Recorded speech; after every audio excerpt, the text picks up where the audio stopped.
Chapter 610. Which force are you from? Scott was no longer so sure about his initial judgment. It was impossible for a person with rule ability to be a plain native, no matter how he thought about it. That's not what you need to know. Gray looked down at Scott with indifference in his blue eyes. Your wounds must be very painful, right? If you don't want to die too painfully, tell me everything you know about rule abilities, and I'll give you a quick death. The wounds on his body made Scott's forehead break out in a cold sweat. He gritted his teeth so hard that they were bleeding. Only the top powerhouses of the temple can come into contact with rule abilities. I don't know much. Just tell me what you know, Gray said faintly. He did not care that the other party knew limited. It was already an unexpected surprise that the other party knew about rule abilities. Rule abilities are a mixture of 5 types of elemental, physical, and soul abilities. They have power far beyond ordinary abilities and are enough to fight across multiple realms. At this point, Scott secretly glanced at Gray. The reason why they had lost contact with Derek and the other 3 must have been that this person had killed them with time rule ability. What else? Gray naturally knew that rule abilities were a mixture of 5 types of abilities. After all, that was how his rule abilities came about. He continued to ask. I also heard that this ability is an opportunity to become a rule powerhouse. A rule powerhouse? What is a rule powerhouse? Gray interrupted Scott. It's a powerhouse who can control rules. They control rules, integrate with rules, and coexist with rules. Rumor has it that every rule powerhouse has mastered at least one type of rule. The more rules they master, the stronger they are. The questioning ended very quickly. As he said, Scott did not know much. That level was no longer something he could come into contact with. If he did not have some connections at the highest level, it was impossible for him to know this kind of information. Gray kept his promise, killed the other party in the least painful way, and buried the body. Among the 4 people's belongings, the 4 weapons that were likely to be gold weapons were the most valuable. Perhaps they had considered the uniqueness and danger of this plane's rules and had not brought all the valuable items. First, it's a destruction warrior, and then it's a rule-class powerhouse. Today's an eye-opener. Francis's face was full of emotion. The news he heard today made him feel as if his horizons were suddenly opened. Originally, in his opinion, magic light was already an extremely impressive existence, but today, he learned that there was an even stronger destruction warrior above it, and even a rule-level powerhouse. His vision had been greatly expanded. It was indeed an eye-opener. Gem Queen Gallenway Austin was overwhelmed with emotions as she wore a look of amazement. I really want to pay a visit to the origin world. It's a pity that the Radiant Saint Hall has sealed up the other side, Jianchen sighed. Gray was also excited. Scott's description of a rule-level powerhouse made him yearn for it. Controlling the rules, merging with the rules, and coexisting with the rules. These few words vividly described the characteristics of a rule-level powerhouse. He could not help but have an extreme desire and yearn for that realm. If I can reach the level of magic light, coupled with my rule-level ability and that gold weapon, I wonder if I have the ability to break through the blockade. He fell into deep thought, thinking about whether he could break through the blockade of the powerhouses of the Temple of Light in his strongest state theoretically. Rule-level ability? Sophia murmured this word softly, and her eyes flashed. Let's go back quickly. If we don't go back now, the birthday banquet will really be ruined. Hilya glanced at the sky and said helplessly to everyone who was sighing. Using spatial teleportation, the 5 of them returned to Sophia's residence before the banquet began. The banquet was held as usual, but during the banquet, the 5 of them were more or less absent-minded. After hearing about a wider world, a sprout grew in the depths of their hearts. It was a desire for a wider world.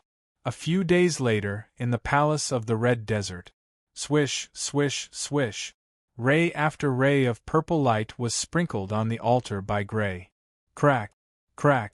From the moment Gray sprinkled the purple light, cracks would appear on the surface of the white barrier from time to time. It was like glass that had been cracked but did not completely fall apart. However, it was very obvious that it was not far from completely falling apart. As Gray sprinkled the last purple light, the cracks on the surface of the white barrier were already densely packed and intertwined with each other, as if countless strands were growing chaotically. Crack! Suddenly, an extremely crisp sound rang out. Then, the white barrier turned into pieces of white light and splashed in all directions. Pung, pung, pung! Gray hurriedly put on his black armor and alloyed his body. Even so, he could not help but be knocked hundreds of meters away by the splashing white light. The power of each of these white light balls was not inferior to the level of magic light, or even above magic light. If it was anyone else here, even a magic light warrior, they would very likely be killed by the attack just now. When the smoke and dust dispersed, the white barrier could no longer be seen on the altar that was full of traces of decay. There was only a golden sword-shaped weapon floating in the air. Patter, patter, patter! Breathing heavily, Gray walked up the altar to the golden sword-shaped weapon. Without the protection of the white barrier, the murderous aura became even more intense. With every step forward, it was as if he was walking in a torrential flood.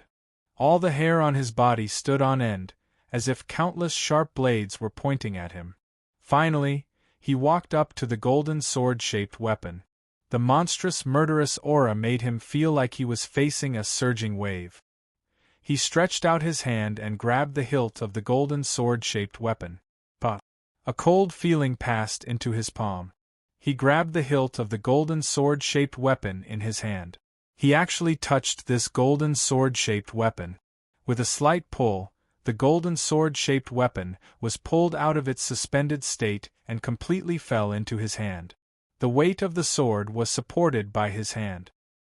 He truly felt that he had obtained this golden sword-shaped weapon. "I've finally obtained it."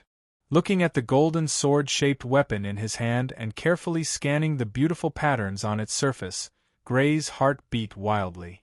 The golden sword-shaped weapon was a magic weapon that required a powerful organization like the Radiant Saint Palace to spend 1,000 years to repair. It could be imagined that this magic weapon's grade would be extremely high. Although this golden sword-shaped weapon was not completely repaired because the final blood sacrifice had not been carried out, but even if it could not be repaired, the power it could unleash should surpass that of a golden weapon. What? Gray tried to infuse the golden sword-shaped weapon with the power of blood. In the next moment, he could not help but cry out with a pale face.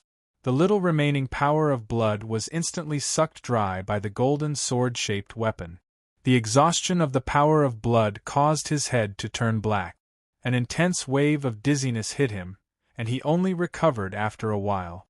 However, the golden sword-shaped weapon that had absorbed his power of blood did not have any changes on the surface. Clearly, this level of power of blood was not enough to activate the golden sword-shaped weapon. Even if my power of blood was at its peak, I'm afraid it's still not enough to activate the golden sword-shaped weapon. Shaking his head slightly, Gray judged. In just an instant, all his power of blood had been sucked dry. It could be imagined that the amount of power of blood needed to activate this golden sword-shaped weapon would be enormous. He estimated that even if he was at his peak, he would not be able to activate this golden sword-shaped weapon. He was at the king level, yet he could not even activate it. It could be imagined how high the grade of this golden sword-shaped weapon was. It had to be a magic weapon that far surpassed a golden weapon. After confirming that he was unable to activate the golden sword-shaped weapon, Gray withdrew the power of blood that had been infused into the golden sword-shaped weapon. He was prepared to put the golden sword-shaped weapon away and use spatial teleportation to return. Whoosh! At this moment, an unexpected scene, or rather a strange scene, appeared in front of Gray's eyes. As the power of blood was withdrawn, the golden sword-shaped weapon actually softened in front of Gray's eyes. Like a ball of liquid, it drilled into Gray's hand. Then, it drilled into Gray's body through his hand. What's going on? Gray was shocked. A sword had drilled into his body. No matter how he thought about it, this was not a good thing. He hurriedly reversed the flow of the power of blood, and let it flow into his arm again. Suddenly, an unexpected scene appeared again. In his hand, the golden liquid gushed out and turned into a golden sword-shaped weapon. It looked exactly the same as before. It had a metallic texture to it. When he knocked on it, there was a clanging sound. It was no different from an ordinary weapon. He withdrew the power of blood again. Then, he saw the golden sword-shaped weapon turn into liquid and drilled into his body through his hand. Whoosh, whoosh. Withdraw the power of blood. Withdraw the power of blood. Withdraw the power of blood. Withdraw the power of blood. Withdraw the power of blood. After a few rounds, Gray confirmed a fact. This golden weapon was different from any other weapon he had seen before. It could be stored into his body. Moreover, it did not affect his body at all. At least, he did not feel it. Magic weapons can be stored into the body. What he had encountered today had completely overturned Gray's understanding of magic weapons. It gave him a new understanding of magic weapons. Do all high-level magic weapons have this characteristic, or is it only this golden weapon that has this characteristic? Gray urgently wanted to find someone from the Temple of Light to ask what was going on. Unfortunately, he had already killed everyone. He did not regret killing these people. The existence of these people was too dangerous. The risk of imprisoning them was too great. It was completely not worth it. However, he could not help but faintly look forward to the people from the Temple of Light descending again. 15_15674/ Chapter 611. Within the radiant temple, a dignified man sat on a golden throne. The ceiling, walls, and floor were all made of crystal. The man wore a white robe inlaid with golden threads. His eyebrows were like swords, and his eyes were as bright as the stars. His face seemed to have been carved with a knife, and his golden hair was as dazzling as flames. He looked extremely young, as if he was only in his 20s or 30s. However, in reality, he had already looked like this more than 1,000 years ago. Time seemed to have stopped flowing on him. Sitting on the throne, the man naturally became the center of the hall. This was a man who would become the center of attention no matter where he went. He was the Temple of Light's temple master, Alex Bader. On his left and right sat 6 people. There were a total of 12 men and women on both sides. There were young women, old men, handsome middle-aged men, and plump women. Their appearances showed that they were of different ages, but without exception, there was an unimaginably terrifying power that lay dormant within their bodies. It was as if a colossal beast that could destroy the heavens and earth was hibernating within their bodies. We've also lost contact with the second group of people. We can be sure that something has happened to the realm where the planar origin formation was set up. Glancing at the 12 people present, Alex Bader's finger tapped lightly on the armrest of the throne as he spoke calmly. His attitude was as if he was talking about something unimportant. However, in reality, repairing that magic weapon was the most important matter for the Radiant Temple in the past 1,000 years. For this, the Radiant Temple had already begun to plan for it more than 1,000 years ago. It's impossible for a realm that can't even produce magic light to have the ability to make us lose 2 groups of people in a row. I suspect that people from other organizations have infiltrated. A middle-aged man with a brown beard and an old-fashioned face frowned slightly as he spoke. But there's only one entrance to the realm, and it's always been closely monitored. It's impossible for other organizations to infiltrate without alerting us. A young woman with a hot figure in red spoke with a doubtful voice. The loss of the origin energy will definitely cause the realm barrier to weaken. Could it be that a void beast took the opportunity to invade that realm? An old man with a head full of silver hair and a face as rosy as a baby's voiced his doubts. Void beast. Hearing the old man's suspicion, the faces of everyone in the hall could not help but turn serious. The void beast was a beast that lived in the void. It had an extremely strong devouring and plundering nature. Once it invaded a dimension with life, it would plunder all life in the dimension. In the end, it would plunder the origin of the entire dimension, causing the dimension to be completely destroyed. It was the natural enemy of all flesh and blood life forms, including humans. Not only would it destroy life, but it would also destroy the living space. The various temples in the source world had different standards of conduct. Some were biased towards the good camp, while others were biased towards the evil camp. However, the general rule was to exterminate the void beast as soon as it was discovered. One could imagine how fearful they were of the void beast. If the void beasts really invade, then this matter will be troublesome. The old-fashioned middle-aged man with a brown beard had a solemn expression. Only those at the first level of magic light are allowed to enter that plane. Moreover, after entering, their strength will be forcefully suppressed. This level of strength is not enough to fight against the nothingness beast that has already matured. It might not be the void beast. There are ways to enter the dimension without going through the entrance. As long as one has grasped the spatial rules of order, one can enter the dimension without going through the entrance. A plump, middle-aged woman in a purple dress said, "Spatial rules of order? Are you saying that the temporal temple is behind all of this?" A young woman in a red dress with a hot figure frowned. "It might not be the temporal temple. It's just that this possibility is the greatest. After all, the temporal temple isn't the only one who has grasped the spatial rules of order." The plump, middle-aged woman in a purple dress shook her head. "I still think that the possibility of the void beasts is greater.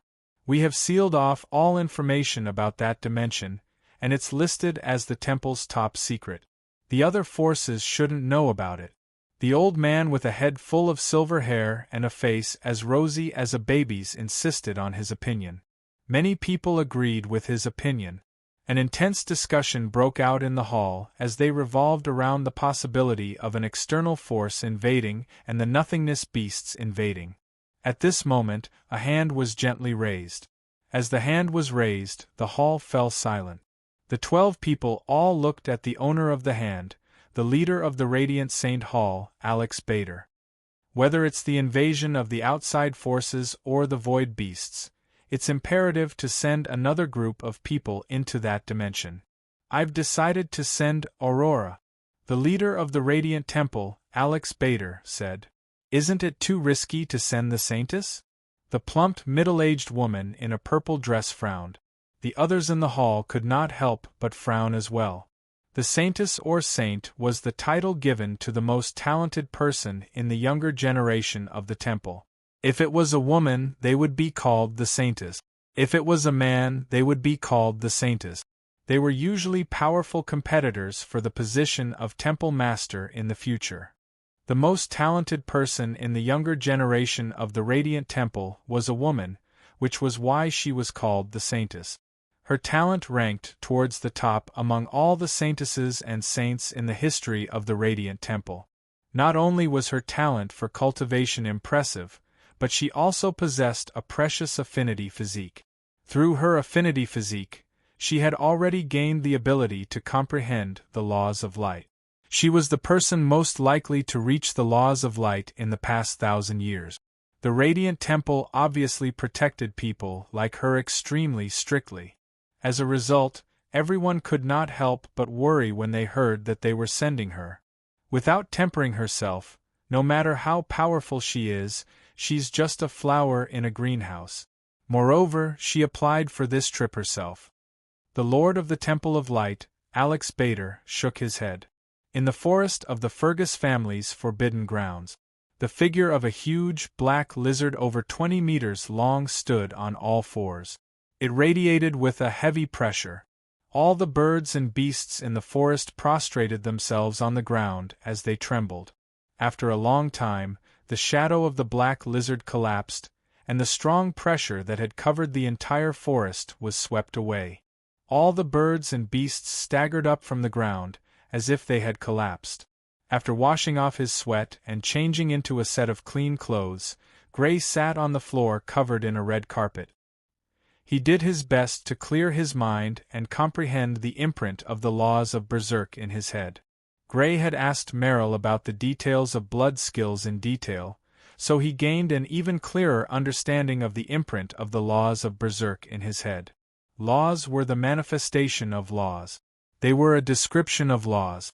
Laws could not be seen or touched, but they were universal laws that truly existed in the world. Their existence was like the various classical laws from Gray's previous life. Laws were the product of various classical laws being described in the form of inscriptions. Regular people could understand and use the laws to a certain extent. Of course, this kind of use was one-sided and extremely small. There were various restrictions, and it was far from comparable to experts of the laws.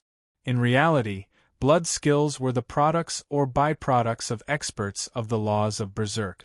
Every blood skill represented a type of law, and they all represented an expert of the laws of Berserk's understanding and research of the law.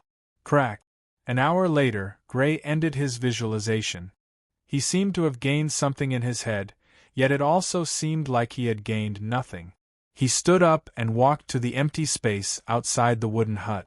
He stretched his body and stretched his muscles. It was already spring, and the bright sunlight shone on his body. It was warm, like a gentle caress. A fragrant wind blew into Gray's nose. It was the fragrance of Barbara's expensive shampoo. She smiled gently when she saw Gray. She wore a green lotus leaf dress, and her long brown hair was tied up. She gave off the aura of a mature woman. "It's quite lively over at the castle. Is there some good news?" Gray asked with a smile.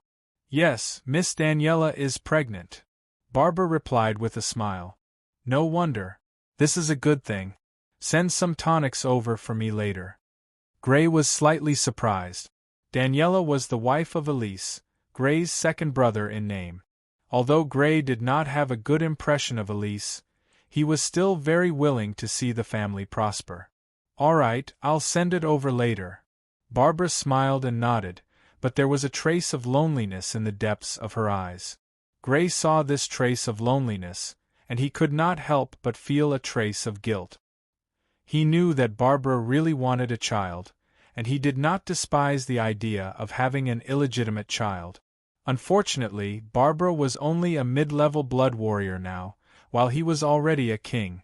The huge gap between their realms made it very difficult for the two of them to have a child. Nobles always liked couples of equal social status.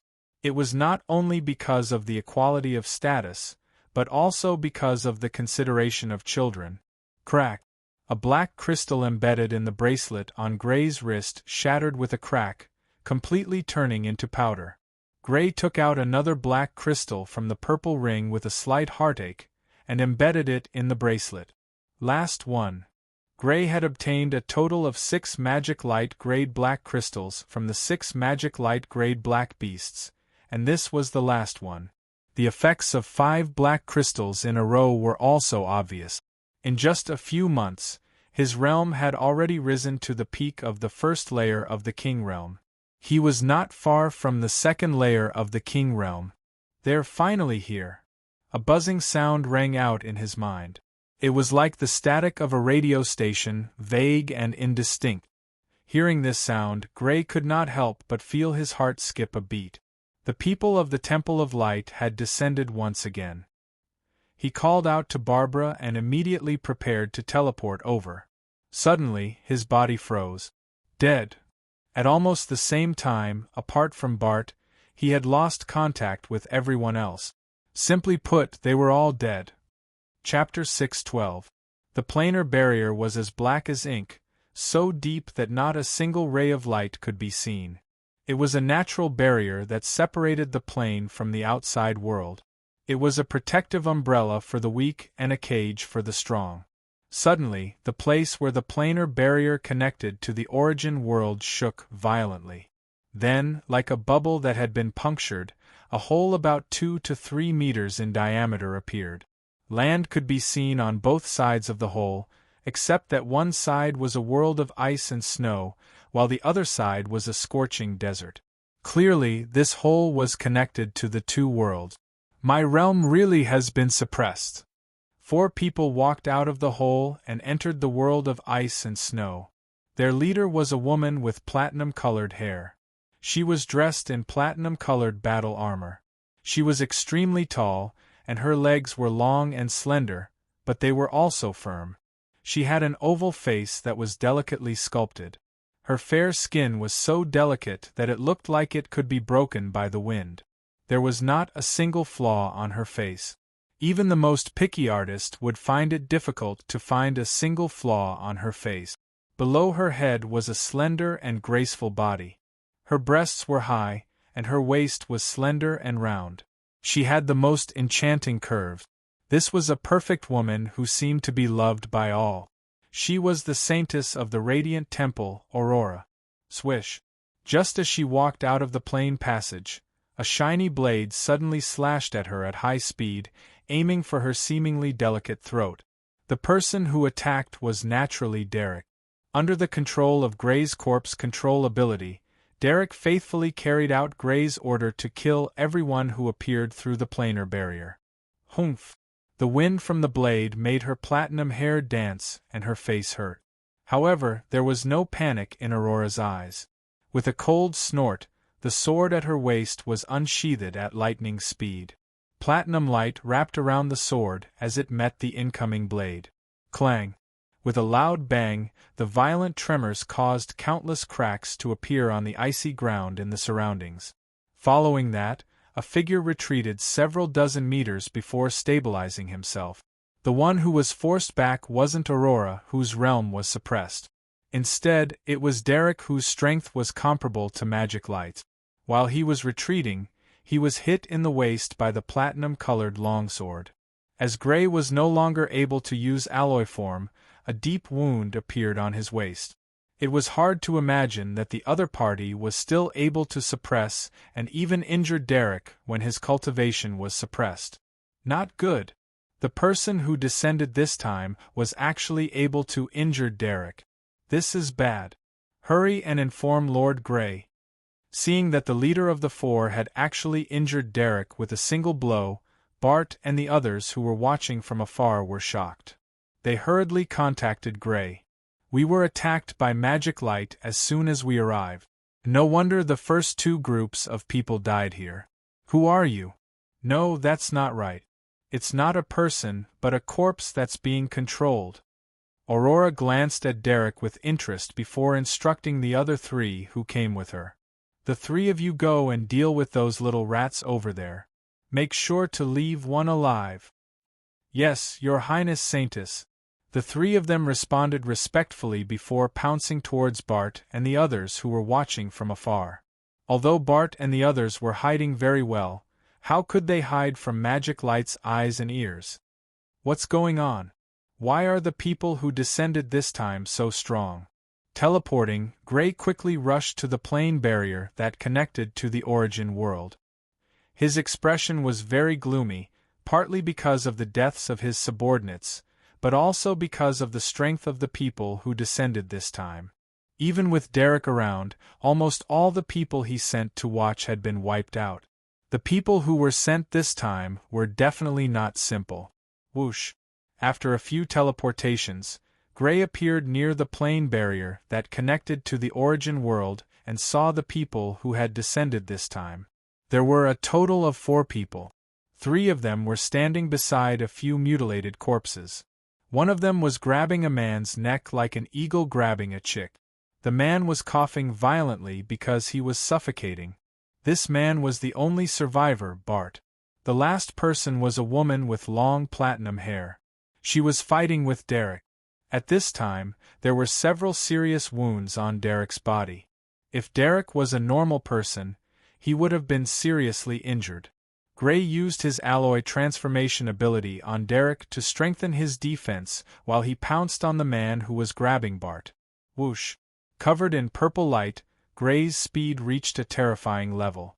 In an instant, he appeared beside the man who was grabbing Bart's neck. Whoosh! Gray's longsword was covered in a layer of purple light as he slashed at the man's arm. The man was at the first level of magic light. When Gray appeared, he had already reacted. However, his body was suppressed to the first level of King Realm, so he couldn't react in time.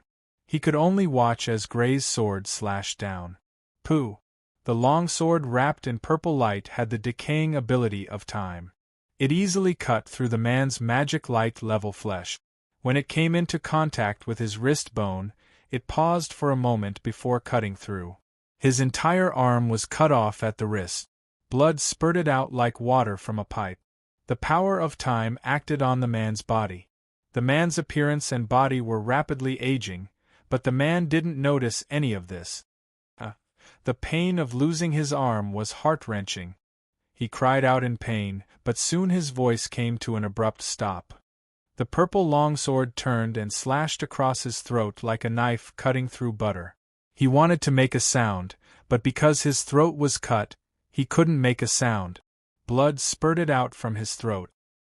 His remaining hand reflexively covered his throat. The man's eyes were filled with fear as he fell down powerlessly. Richard! The other two of the three had fear in their eyes. They held their weapons in front of their chest and quickly retreated, as if they were avoiding a snake. The sudden turn of events stunned them. In the blink of an eye, their companion had died in front of them. It was so fast that they didn't even have time to save him. What frightened them even more was that when the other party attacked, it was as sharp as a knife cutting through tofu. They also saw the old appearance of their deceased companion. Although their level was suppressed, their magic light level physical defenses were still there. However, under the attack of the other party, their companion's magic light level defenses were as if they didn't exist at all. They were easily cut through. Not only that, but their companion's appearance was also rapidly aging. When he died, his appearance was already that of an old man. This was no ordinary attack at all. This kind of attack could take away a person's lifespan and make them age. Whoosh! The speed at which the two retreated was already extremely fast, but Gray's reaction was even faster. He raised his sword, which was wrapped in a purple radiance, and a purple radiance swept towards the two of them at a speed even faster than the lightning radiance. Seeing the purple light coming towards them, the two of them, who had already seen how terrifying this kind of purple light was, tried to dodge in horror. However, with their speed suppressed to the first stage of the king level, it was obvious that they couldn't dodge at all. In fact, even if their speed wasn't suppressed and they were still at the first stage of the magic light level, they might not be able to dodge at such a close distance, let alone the two of them whose speed was suppressed to the first stage of the king level. The purple light created a ripple in the air. Just as it was about to hit the two of them, at this moment, whoosh! A golden light suddenly appeared and collided with the purple light from the side. There was a violent reaction where the two collided. It was as if two completely opposite substances had collided. Neither side allowed the other to exist. Both sides tried their best to destroy each other. In this kind of wrestling, they destroyed each other and collapsed. Unexpectedly, the damage caused by such a violent reaction was in a very small area. In this small area, everything was instantly vaporized, whether it was ice, snow, or earth under the ice. It wasn't that the two attacks were too weak.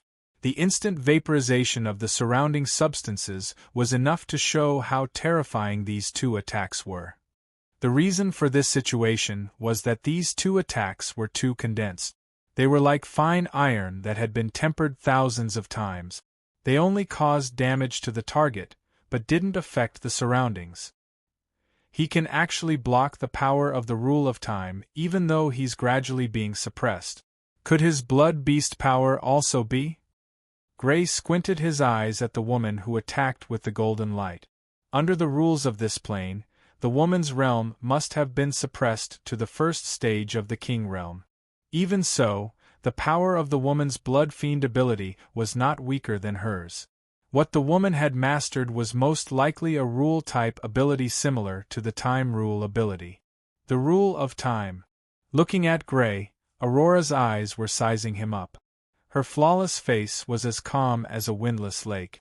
Her expression didn't change at all, but in reality, her heart wasn't as calm as it seemed. As a possessor of the affinity physique, she already had the power of the rule of time. Although she didn't usually show it and always treated her companions as equals, in reality, that kind of pride was already hidden deep within her. And now, someone who also had the power of the rule of time had appeared in front of her. This made her curious and fearful. She was curious about the other party's identity and fearful of the other party's strength. "You're from the Spacetime Temple? You're from the Radiant Temple?" In an instant, various thoughts flashed through Gray's mind. In the end, they turned into a rhetorical question. He had never been to the Source World. All the information he knew was from the Radiant Temple that had descended. He naturally didn't know about the Spacetime Temple.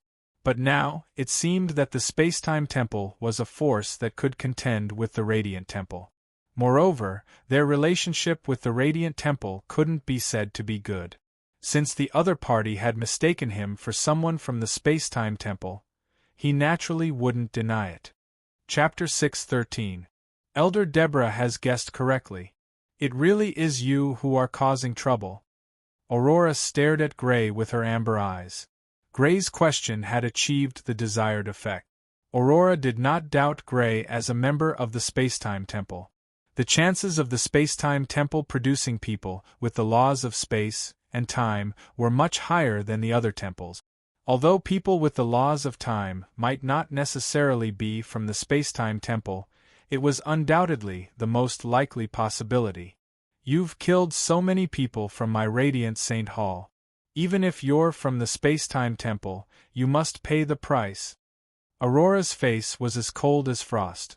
Her slender and graceful body exuded a heavy pressure. Right now, she was wearing platinum battle armor and looked as majestic as a princess. She exuded an inviolable aura. Swish! She was enveloped in a layer of platinum light. Afterwards, she began to move at a speed that exceeded ordinary magic light. She turned into a streak of platinum light and rapidly approached Gray. Rule of light. It was related to light, but it wasn't the only rule. People who had this rule would have the characteristics of light, and one of the characteristics of light was speed. Therefore, Aurora also had unparalleled speed with her rule of light. Swish! Although he was surprised by her speed, Gray was confident that he would not lose out to her in terms of speed. Wrapped in purple light, Gray did not retreat. Instead, he advanced towards her. Clang! The sword wrapped in purple light collided with the sword wrapped in platinum light. Violent destruction occurred at the point of collision, and the two figures could not help but retreat from the powerful impact. "This is the first time someone has been able to contend against me at the same level of cultivation." Huge cracks appeared on the icy ground below Gray as he retreated. His eyes were filled with indescribable excitement. Basically, all the opponents he had encountered were at a higher level of cultivation than him. He had always fought against those at a higher level of cultivation than him, so he had basically become accustomed to defeating those at a lower level of cultivation than him. Now that he had encountered an opponent at the same level of cultivation as him, he felt slightly excited for some reason. An opponent like that was exactly what he wanted. The Source World actually had such opponents, and there should be quite a few of them. He was looking forward to the boundless Source World more and more. Is this the feeling of fighting against someone who also grasps rule-bending ability? Aurora's amber eyes were also filled with excitement. Rule power was a very special ability. It was above ordinary abilities and could display a terrifying power that far exceeded ordinary abilities. Moreover, this ability had a special characteristic, which was that the bloodline only existed in the body of a rule-level blood fiend, and the bloodline of a rule-level blood fiend was obviously not something that a person who was implanted with the bloodline for the first time could withstand. Therefore, it was absolutely impossible to directly obtain the power of laws through a bloodline implantation. Even the great temples were unable to do so. Without a way to directly obtain rule-bending abilities, one could only cultivate a multi-elemental blood technique. Then, one would have to pay a huge price and take a huge risk to suppress the bloodline in their body and implant a new bloodline, finally forming rule-bending abilities. As someone who possessed the affinity body, she did not take a huge risk to successfully implant a new bloodline. She already possessed rule-bending abilities long ago. This uniqueness made her seem extremely special among the younger generation of the Radiant Saint Hall. There was basically no one who could fight her at the same level of cultivation. It was rumored that there were similar existences in the other temples, but they were all tightly protected by their respective temples, so it was impossible for them to clash. Now that an opponent at the same level as her had appeared, she was also excited. Swish, swish. Turning into a violet streak of light and a platinum streak of light, the two of them basically lunged at each other at the same time. Clang, clang, clang. The sounds of weapons colliding constantly rang out. The violet streak of light and the platinum streak of light intertwined, constantly colliding and separating. It was extremely beautiful, like a violet and platinum firework. The two remaining people of the Radiant Saint Hall and Bart were completely mesmerized. However, it was also extremely dangerous. Although the power was extremely condensed, it did not spread across a large area like regular attack. However, all matter and even the air in the small area around the two of them had been pulverized by the condensed power, as if it had vanished into thin air. Clang! With another clash, the violet streak of light and the platinum streak of light quickly separated. They stared at each other from over 100 meters away. Their eyes were filled with fanaticism and excitement. Their gazes were like they had seen their prey. Crack! With a crisp sound, countless cracks appeared on the surface of Gray's silver-grade magic weapon. In the end, it completely shattered, leaving only the hilt in his hand. In a clash of magic light, especially a clash of magic light that involved rule-bending abilities, Gray's silver-grade magic weapon was no longer able to withstand the pressure. It was completely destroyed. Tossing away the hilt, Gray extended his consciousness into the violet ring on his finger. Among the 8 people he had killed before, some of them used swords, so their weapons had obviously ended up in Gray's hands as well. Although it could not increase his battle prowess due to the suppression of rule-bending abilities, it was at least tough enough. It would not shatter after a short battle like a silver-grade weapon. He did not plan on using the golden sword to avoid being mistaken for someone from the Spacetime Temple. He hoped to continue misleading them and make them think that the golden sword had ended up in the hands of the higher-ups of the Spacetime Temple. It would be for the best if the Radiant Saint Hall gave up on this plane and withdrew the people guarding it. Then, they would make trouble for the Spacetime Temple instead. Swish, swish, swish. Battle was about using everything possible. Gray believed this, and so did Aurora. She had no intention of letting Gray take out his weapon again. Streaks of platinum light suddenly shot out from her body like platinum spears. With an extremely sharp aura, they attacked Gray. Swish! There was no time to draw his sword. Gray extended his hand and used it as a sword. He swung it forward, and a violet streak of light met the platinum spears. Chi chi chi. The violet streak of light blocked all the platinum spears. As it destroyed the platinum spears, it also dissipated. At this moment, swish!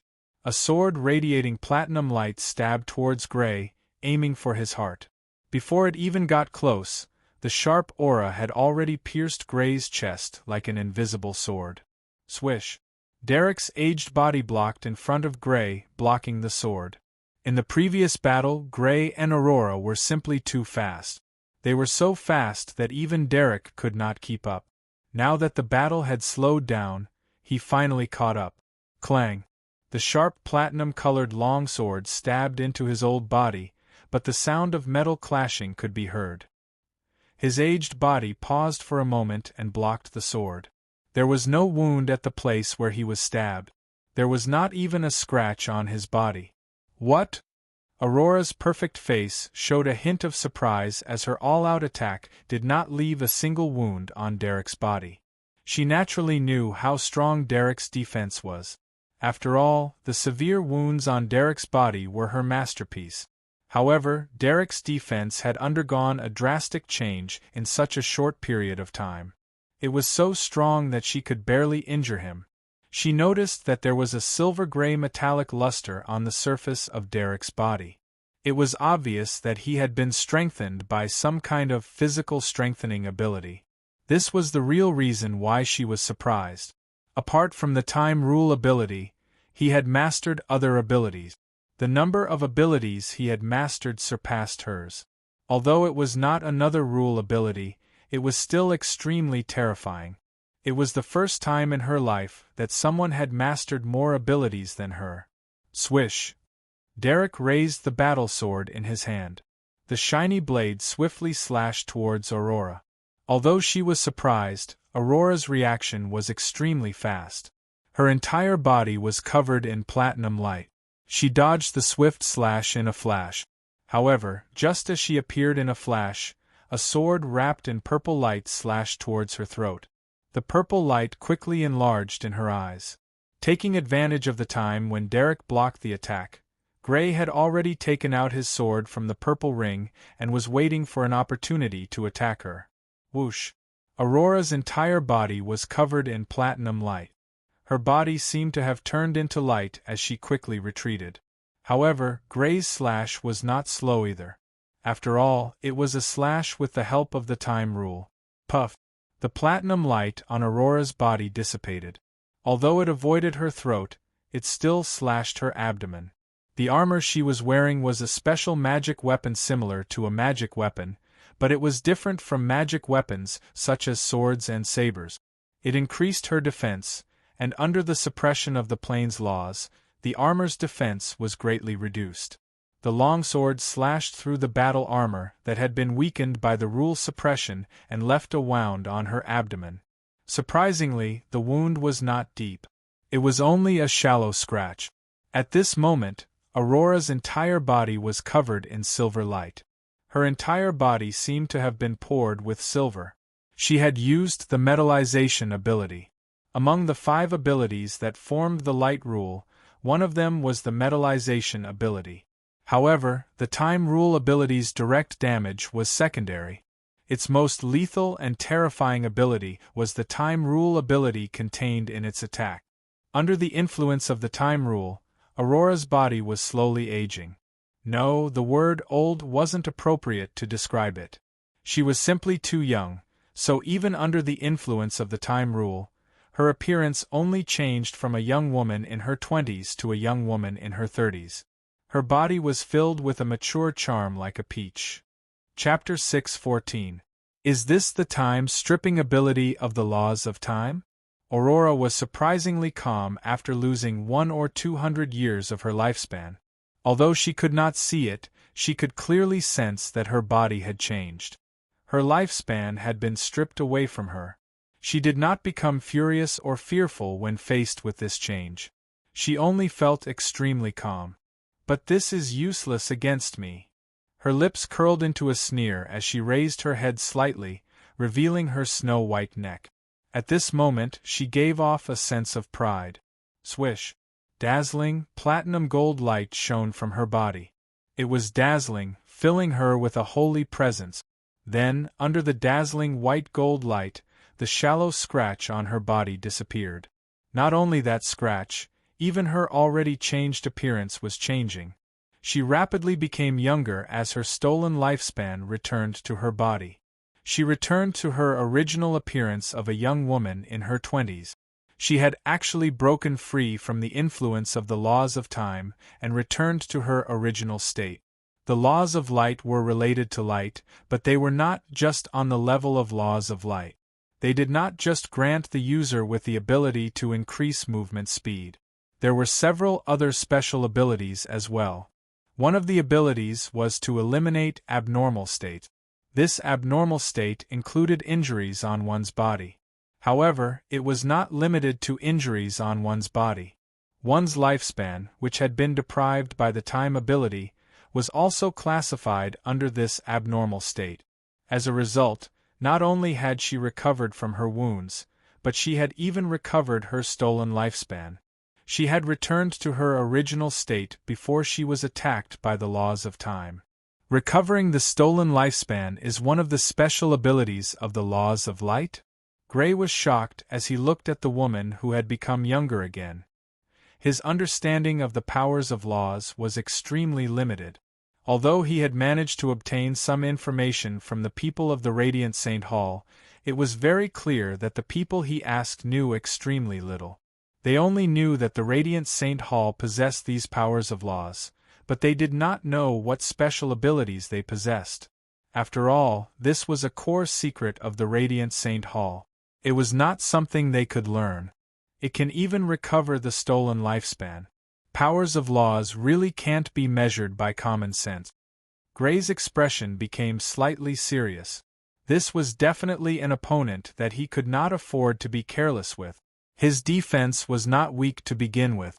Even if he used his full strength, he could only leave a scratch on his body. Now that he had the ability to quickly recover, he would be even more difficult to deal with. Then let's start again. A stubborn aura emanated from her body. At this moment, Aurora's aura was more like that of a princess than a princess. The princess with the strongest temperament Gray had ever seen was Glenwee Austen. As the princess of the Jewel Kingdom, she had always been groomed as the next successor to the throne. She had always paid great attention to this aspect of grooming, and her temperament was the strongest among the princesses of the four kingdoms. But at this moment, the woman in front of him exuded the aura of a queen that was even stronger than Glenwee Austen's. Noble, holy, untouchable, awe-inspiring and inviolable. Whoosh, whoosh, whoosh. Streaks of platinum light pierced towards Gray like spears. At the same time, Aurora was enveloped in platinum light as she charged towards Gray. Whoosh. Gray swung his longsword. A purple light swept out and instantly extinguished all the platinum light. Then, he changed the direction of his longsword and slashed towards the left. It happened to collide with another longsword that was wrapped in platinum light. Clang! The purple longsword and the platinum longsword quickly separated upon contact. At the place where the two collided, a ripple appeared and all matter disappeared. Some were evaporated by the high temperature, while some were weathered into invisible dust under the effect of time. Whoosh! A snow-white battle sword slashed towards Aurora from the side. She twisted her body and dodged it. Then, she continued towards Gray. Her strategy was to dodge and use her speed to avoid Derek's powerful defense. She would not be able to injure Derek even if she attacked with all her might. Clang, clang, clang. The fast-moving Gray and Aurora's weapons clashed one after another. Terrifying ripples appeared one after another, causing all matter in the surroundings to disappear. In the eyes of ordinary people, the traces of destruction left behind were not even comparable to king-level experts. However, only those who truly understood could understand how terrifying these traces of destruction were. The other two from the Radiant St. Hall were undoubtedly such people. As members of the Radiant St. Hall, although their realms were suppressed, they still possessed the vision and experience of magic light. They were people who could understand how terrifying this battle was. What power! It can actually vaporize matter. The Saintess is suppressed to the first tier of king level, yet she still possesses such battle prowess. It's simply unimaginable. A woman who was close to 30 years old in white armor looked at Aurora with reverence in her eyes. That guy from the Spacetime Temple is not simple either. Just like the Saintess, he also possesses the power of laws. Under his time ability, matter was weathered into invisible particles. The other person was a brown-haired man in his early 30s. His fists were clenched, and his palms were slightly sweaty. He watched the battle nervously.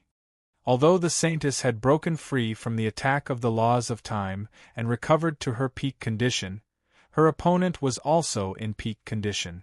Moreover, he had the assistance of a corpse controller whose battle prowess was comparable to magic light. Crack! Crack! Crack! After another clash, Gray and Aurora could not help but retreat rapidly. Their feet left huge cracks in the hard, icy ground. In the small area where they clashed, the ice and soil disappeared silently. At their current level, what they pursued was precise control over their power, not the range of their power. If they wanted to, they could instantly send their attacks thousands of meters away. However, that was meaningless. Against opponents of the same level, such scattered attacks could only scratch an itch. Swish! From Aurora's side, Derek attacked her again, but she dodged it again with her speed. Gray naturally would not let a magic light battle prowess go unutilized. He appeared near Derek from time to time and led the battle to Derek's side, creating opportunities for him. Aurora was also very smart. Once she realized that Gray appeared too close to Derek, she would attack Gray from afar. She would not get close to Gray at all. Derek, who only had physical strength, obviously could not attack Aurora, who was extremely fast and purposely distanced herself. How troublesome! Standing on the cracked ice surface and looking at each other, Gray and Aurora's eyes were filled with seriousness and excitement. As both of them had the power of laws, they had the same level of strength. There was not much difference in their battle prowess. After a long stalemate, neither of them could do anything to the other, which made them wary of each other. And this sort of hearty battle between two people at the same boundary, where neither of them could do anything to the other, caused the two of them to be extremely excited. Defeating or killing such an opponent gave them a much greater sense of accomplishment than killing 10 or even 100 demon lights at once. Swish, swish. Once again, the two of them turned into a purple and platinum radiance as they charged at each other. Their swords clashed once again as they moved at high speed. No, just as the swords were about to collide, Gray's longsword that was wrapped in purple radiance abruptly descended and slashed towards Aurora's waist. At the same time, without Gray's sword blocking her, Aurora's platinum sword also slashed at Gray's chest. Bang! With a muffled sound, the two swords slashed at each other at the same time. Then, the two figures were forced back by each other. The sword with the corrosive power of time slashed open Aurora's armor at her abdomen, leaving a shallow wound on her abdomen. The power of time acted on Aurora again, making her age increase again. The blazing longsword with the rule of light was like a lightsaber, slashing at Gray's black armor at his chest. After a scorching sensation, Gray relied on his black armor and alloy defense to withstand the sword. In terms of defense, it was clear that Gray, who had the black battle armor and the ability to transform into metal, was superior. Bang! Stomping on the ground, the ice surface collapsed and a huge crater appeared.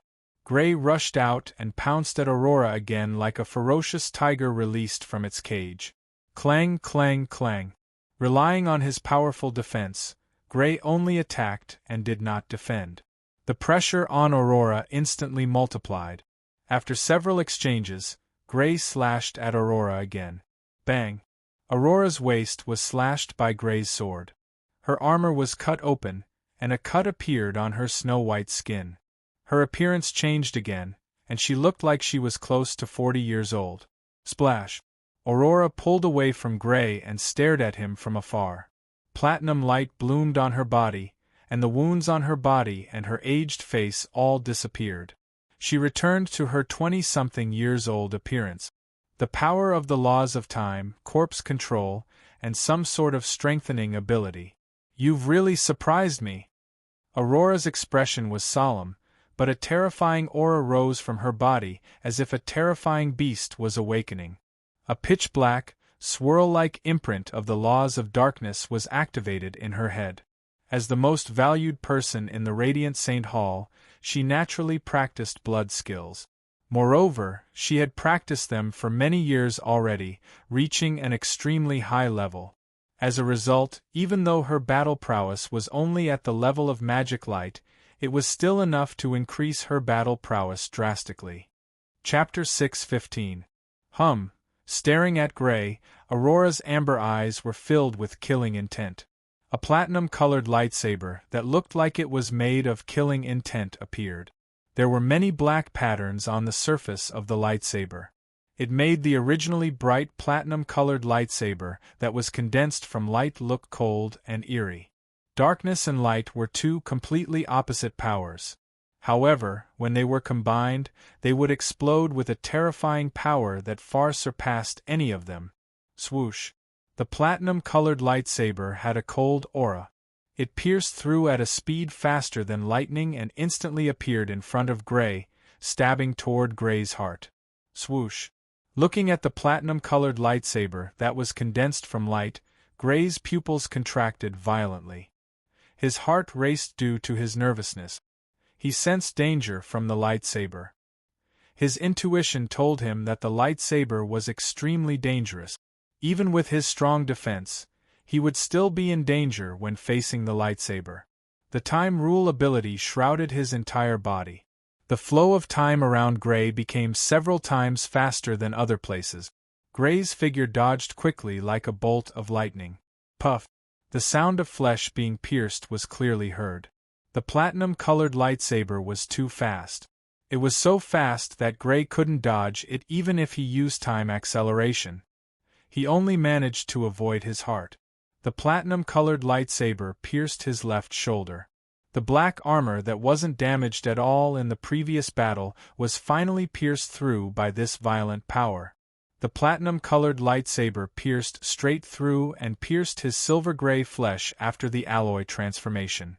Before the blood could spill, it had already evaporated. Gray's body shot backward like a beam of light. Gray's figure finally came to a stop after crashing for an unknown number of kilometers and leaving a long gully in the icy ground. There was a hole in the shoulder of the black armor. The flesh there seemed to have been dug out forcefully. Blood skill, and it's at least at the second or even the third level. Gnashing his teeth in pain, Gray crawled up from the ground and looked at Aurora with a serious expression. Deep in his blue eyes there was deep fear. In terms of Blood Fiend's abilities, he was superior to the other party. Not only did he have the ability to control time, but he also had the ability to control corpses, as well as the ability to strengthen his defense. With the support of these three abilities, his overall combat strength was stronger than his opponent's. This was also the reason why he was able to injure his opponent several times in a row. However, in terms of blood skills, he was far inferior to his opponent. Even though he had obtained a 3-star blood skill by chance, it had only been a short time since he had obtained it. Thus, he had only comprehended the first level. It was inevitable that the other party had been in contact with blood skills for a longer period of time than him. After a long period of immersion, the other party's level of understanding of blood skills would definitely surpass his. Whoosh! A platinum light rapidly approached. Within the platinum light, Aurora's beautiful body could be vaguely seen. She was beautiful, holy, and untainted. She stopped about 100 meters away from Gray and stood on top of a hill made of snow. Looking down at Gray, her amber eyes were cold and arrogant. "If this is all you've got, you'll definitely die here today. You're too arrogant," Gray snorted. His light blue eyes were cold. Even though there was a difference in their blood skills, it didn't mean that the other party could kill him. "Let's see what other surprises you have for me." Aurora's voice was domineering and overbearing. Her blonde hair fluttered in the wind and her flawless face was cold and arrogant. She was a natural-born princess who was more suitable to be the ruler of a country than the saintess of the sanctuary. Whoosh! Enveloped in platinum light, her body turned into a platinum light and rapidly approached Gray. Her speed was clearly faster than when she fought with Gray earlier. With the use of the blood skill, not only was her combat power increased, but her speed was also increased as well. The increase in her combat power was already difficult enough to deal with, but now that her speed had been increased as well, it was a terrible situation for Gray. "Her Highness the Saintess has won." Seeing that Aurora had injured Gray and gained the absolute advantage, the other two people from the Radiant Temple heaved a sigh of relief. The outcome was already decided. Facing the Saintess who had used her blood skills to greatly increase her battle strength and speed, her opponent was no longer able to resist. Being killed was only a matter of time. As for not seeing the Saintess opponent use his blood skills, they were not surprised. Blood skills required comprehension, and it was common for people with poor comprehension to not even be able to reach the entry level of a blood skill. It was obvious that the Temporal Temple's disciples' comprehension was just barely passable. Sir Grey. Bart, who had luckily escaped with his life, clenched his fists tightly. His palms were sweaty and his face was filled with nervousness. His voice was filled with worry. The battle between Grey and Aurora was just too fast. It was so fast that even a desolate blood warrior like him could not see it clearly. However, he could still roughly tell that Grey was at a complete disadvantage. Swish! Aurora closed the distance of 100 meters in an instant with her terrifying speed. Her sword was wrapped in platinum light and slashed towards Grey with the terrifying might of her blood skills. This was a terrifying attack. Ripples appeared in the air as if space itself had been torn apart. Before the attack landed on Grey's body, the strong wind was like an invisible sword stabbing into Grey's body. Even though he was wrapped in the power of time and could use it to accelerate, Grey was still unable to dodge in time. He was about to be struck by the sword. At this moment, a figure approached Grey. It was Derek, who had been controlled by Grey's corpse control ability. He grabbed onto Grey's unharmed shoulder with one hand and held it firmly in place like an eagle's claw. Whoosh! The next moment, he grabbed onto Grey and retreated rapidly. Fast, extremely fast, indescribably fast. At this moment, Derek displayed an unimaginable speed that surpassed Grey and Aurora. The speed that Derek displayed at this moment surpassed everyone present. With this speed, he grabbed onto Grey and dodged Aurora's sword, pulling away from Aurora. Pooh! The power that Aurora did not manage to release in time stirred up the air and rolled up invisible wind pressure. An extremely deep ravine appeared and extended extremely long. One could not see the end of it. However, Grey was completely unharmed. Not even a strand of hair on his body was damaged. You actually have such a move?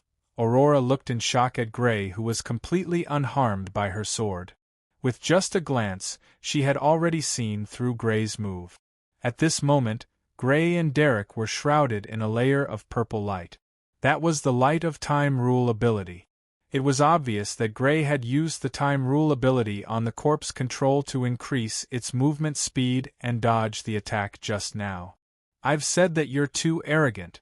You can't kill me if you want to. Meeting Aurora's slightly shocked gaze, Grey's eyes were cold. Just like the alloy transformation ability, he had the idea of using the Time Rule ability on the corpse control for a long time and had even tried it. Unfortunately, the results were not satisfactory. Far away from his Time Rule ability, it was like a wild and uncontrollable horse, becoming difficult to control. He clearly only wanted to speed up a little, but in an instant it caused the corpse to age and decay, turning into ashes. This uncontrollable state made it difficult for him to use the Time Rule ability on the corpse control. At least with his current control of the Time Rule ability, he was unable to do so. However, this attempt was not completely useless. He realized that the Time Rule ability near him was controllable. As long as the corpse control was near him, it would be able to gain the same controllable acceleration as him. Relying on this point, he managed to escape from Aurora's extremely dangerous sword attack. I'm indeed surprised that you have such a move. However, you still can't change the fact that your current combat power is far inferior to mine. Aurora snorted coldly. Her amber eyes were filled with a coldness that could freeze a person. In the next moment, beams of golden light condensed and appeared around her. They were like golden long spears, whistling as they pierced towards Grey. Since she was inferior in speed, she would win with numbers. Her combat power was at least a level higher than Grey's. Even if her ability was split, it was enough to cause damage to Gray. Puff! A golden beam of light pierced through, and under Gray's control, Derek quickly retreated. A hole silently appeared where they had been standing just a moment ago. The wall was smooth as if it had been polished. It pierced through the ice layer and went deep into the frozen soil. It was bottomless. No one knew how deep it was. Puff, puff, puff. Beams of platinum light fell from the sky like a rain of arrows, completely enveloping Gray and Derek in the rain of arrows. Whoosh, whoosh, whoosh. Under Gray's control, Derek dodged left and right as if he was walking on a tightrope. He narrowly avoided the platinum light beams again and again. There were several times when the white-gold light beam brushed past them at close range. Near them, deep holes were densely arranged one after another, like a huge beehive. Fortunately, they both had the ability to walk in the void. Otherwise, they would easily step into the air and fall into the bottomless holes. The sense of danger was constantly chasing after Gray. His nervousness made Gray's forehead covered in fine sweat. Finally, Gray and Derek rushed out of the range of the rain of arrows. Whoosh! Under the purple light, Gray looked coldly at Aurora. With Derek's speed, he appeared in front of Aurora in an instant. Whoosh! At such a close distance, Aurora's perfect face was clearly seen. However, he had no intention of being gentle with her. The longsword wrapped in purple light quickly and accurately slashed towards Aurora's snow-white and slightly rosy throat. Chapter 6:16. Shoo! The purple radiance sword slashed towards her throat.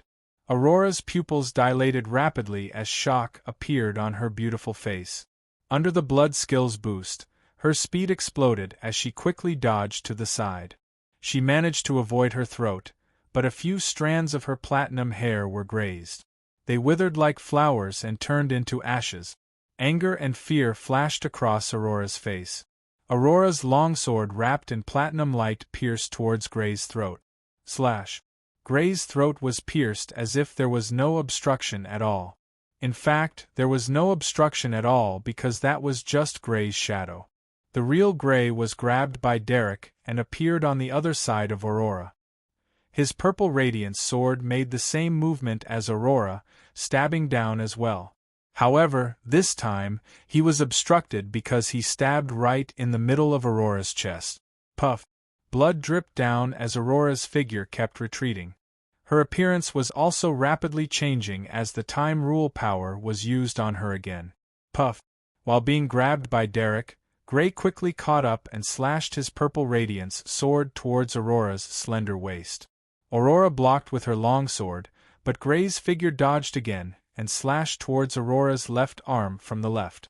A trace of blood appeared as Aurora's body staggered. Her appearance continued to change. After the change, she had turned into a woman in her 40s. Puff! Gray still didn't intend to let her go. He couldn't give her a chance to breathe. He knew this too well. His figure flashed and he appeared behind Aurora, slashing his sword on her back. Faint traces of blood appeared as Aurora became older. Her platinum hair had withered like weeds. Although there were still some traces of her youth on her face, it was a fact that she had aged. Shoo! Gray's eyes were terrifyingly cold. He didn't seem to be affected by the fact that a young woman had turned into an old woman. The purple radiance sword once again mercilessly slashed towards the old woman. Ah! A young woman in her prime had turned into an old woman. Aurora was so furious that the veins on her forehead bulged. Her voice was filled with extreme anger. As the possessor of the affinity physique, she was hailed as the Saintess, and was being nurtured as the next successor of Temple. No matter where she went, she would become the focus of everyone. She was the brightest star in the sky. There was no stain in her life, and she had originally thought that she would continue to be like this. Even when facing the holy sons and holy daughters of the various temples, she was confident that she would not be weaker than them. But today, her life was stained. Her lifespan was cut off and she became an old woman. This was a great humiliation, a stain in his life. Whoosh, whoosh, whoosh. As she roared, A platinum light enveloped her, and all the wounds and debuffs on her body quickly disappeared. That was not all. She seemed to have turned into a white gold sun. The white gold light radiated from her body in all directions. Every ray was extremely hot and filled with terrifying penetrative power. This was an indiscriminate attack, and also the most difficult attack to dodge. Pung, pung, pung. Facing the white gold light that covered all directions, Gray and Derek could no longer dodge. Their bodies were hit by the white gold light, and they were sent flying, smashing through several ice mountains. Thousands of meters away, Gray and Derek, who were in a sorry state, crawled up. Gray was not injured, because at the crucial moment, he had hidden behind Derek and used him as a meat shield to avoid the violent light attacks. Derek's clothes were tattered, but he was also not injured. Just as Gray had guessed, Derek's defense was now even higher than his. The reason for this was because Derek's starting point was too high. His body was originally at the magic light level, and on top of the magic light level, alloy transformation increased his defense. It was easy to imagine how strong he was. Gray's defense was at the first level of the king level. Even if he used alloy transformation and the black armor's defense, he was still weaker than Derek. Crack! The white gold light exploded, and Aurora's figure reappeared. All the negative effects had been healed, whether it was her injuries or the life she had lost. As long as the blood energy was not exhausted, all negative effects could be recovered. The law of light was definitely not weaker than the law of time. This is the first time someone has forced me to this extent. Looking at Gray, the man who brought shame to her, Aurora's eyes were spitting fire. She gritted her teeth so hard that creaking sounds could be heard. At this moment, her perfect face was no longer perfect due to her angry expression, but there was a different kind of charm to it. Just like the words of a certain noble who loved women, a beautiful woman was beautiful even when she was angry. Glancing at Gray, she found that although Gray was in a sorry state, he was not injured by the attack just now. Her eyes narrowed imperceptibly, and she took a deep breath, forcefully suppressing her anger. "I'll remember this." Whoosh! Shrouded in white gold light, she quickly appeared beside the other two people from the Radiant Saint Hall, grabbing one of them with each hand as she rushed toward the barrier. Those who descended for the first time would have their realms suppressed. Before their realms recovered, they would not be able to break through the barrier and leave this realm. However, she was not an exception. Even if her realms were suppressed, she still had the strength to break through the barrier. "You want to run?" Gray's face was filled with cold, killing intent as Derek quickly chased after the other party. Although the other party's special ability to recover negative effects was very bug-like, it was not unbreakable. The blood energy was the other party's greatest weakness. Furthermore, the other party was in the state of using the blood skill, so the blood energy would not last long. As long as the other party's blood energy was exhausted, the other party's unbreakable ability would be broken. The other party clearly understood this. Seeing that the blood skill could not kill him, she decisively retreated. Whoosh! Under the effect of time acceleration, Derek's speed was naturally faster than Aurora's. The distance between Gray and Derek was getting closer and closer. "You won't be able to stop me if I want to leave." Aurora turned around with a cold expression, her voice cold. A large number of golden light beams appeared, densely packed, and suddenly whistled out, attacking Gray and Derek. Whoosh! Whoosh! Whoosh! Gray and Derek dodged left and right, finally breaking out of the encirclement of the golden light beams and chasing after the other three. Whoosh! Whoosh! Whoosh! However, not long after they started chasing, large amounts of golden light beams came again, blocking Gray and Derek. This repeated several times. When Gray and Derek finally broke out of the encirclement of the golden light beams, Aurora and the other two had already appeared beside the barrier. Standing in front of the barrier, a golden light beam pierced through the barrier. A hole with a diameter of 2 to 3 meters appeared on the barrier. In front of the hole, Aurora turned back and looked coldly at Gray. Her golden hair danced in the wind, her beautiful appearance, and her amber eyes seemed to want to imprint Gray deeply in her mind. Of course, this was not a good thing. She then jumped in and entered the other side of the origin world through the hole. She's escaped. Gray's brows furrowed slightly. He stopped his pursuit and didn't continue. Let alone the experts of the Radiant Saint Hall on the other side of the barrier, he was not even that woman's opponent. The reason why he could force the woman to flee was because her cultivation was suppressed in this realm. He had a territorial advantage. Once they returned to the origin world, the woman's suppressed cultivation would definitely recover. He definitely would not be her opponent once her cultivation recovered. She should be the Radiant Saint, right? The woman's appearance had truly exceeded Gray's expectations. Although he had learned from interrogations that the Radiant Saint Hall had a saint among the younger generation who grasped the laws of light, he had never thought that she would actually take the risk to enter this realm. Grasping the power of laws meant that she had already obtained an opportunity to reach the realm of laws. The various temples would always protect geniuses like that. However, he had never thought that they would actually take the risk of sending her into this realm. He had almost lost control over her. Fortunately, there was only one such terrifying young person in the Radiant Saint Hall. Although there were other people who grasped the laws of light, their cultivation had far surpassed the first layer of magic light. They were unable to pass through the barrier and enter this realm. Although she's escaped, it's definitely not without benefit. At the very least, the news of what happened in this realm is related to the Spacetime Temple will be leaked. Gray supported his chin with one hand as he pondered. The reason why he did not deny the Spacetime Temple's identity was to mislead the Radiant Saint Hall into thinking that everything that had happened in this realm was the work of the Spacetime Temple. That way, the Radiant Saint Hall's attention would shift to the Spacetime Temple, and they would pay less attention to this realm. After all, the Spacetime Temple had already visited this realm. It was obvious that the magic weapon had already fallen into the hands of the higher-ups of the Spacetime Temple. It would be best if they could withdraw the people stationed outside the barrier because of this. Even if they did not withdraw all of them, it would still be good if they could withdraw their expert. Once his cultivation reached a higher level, he should be able to break through the seal with the power of the laws of time. In order to break through the seal of the Radiant Saint Hall, Gray had racked his brains.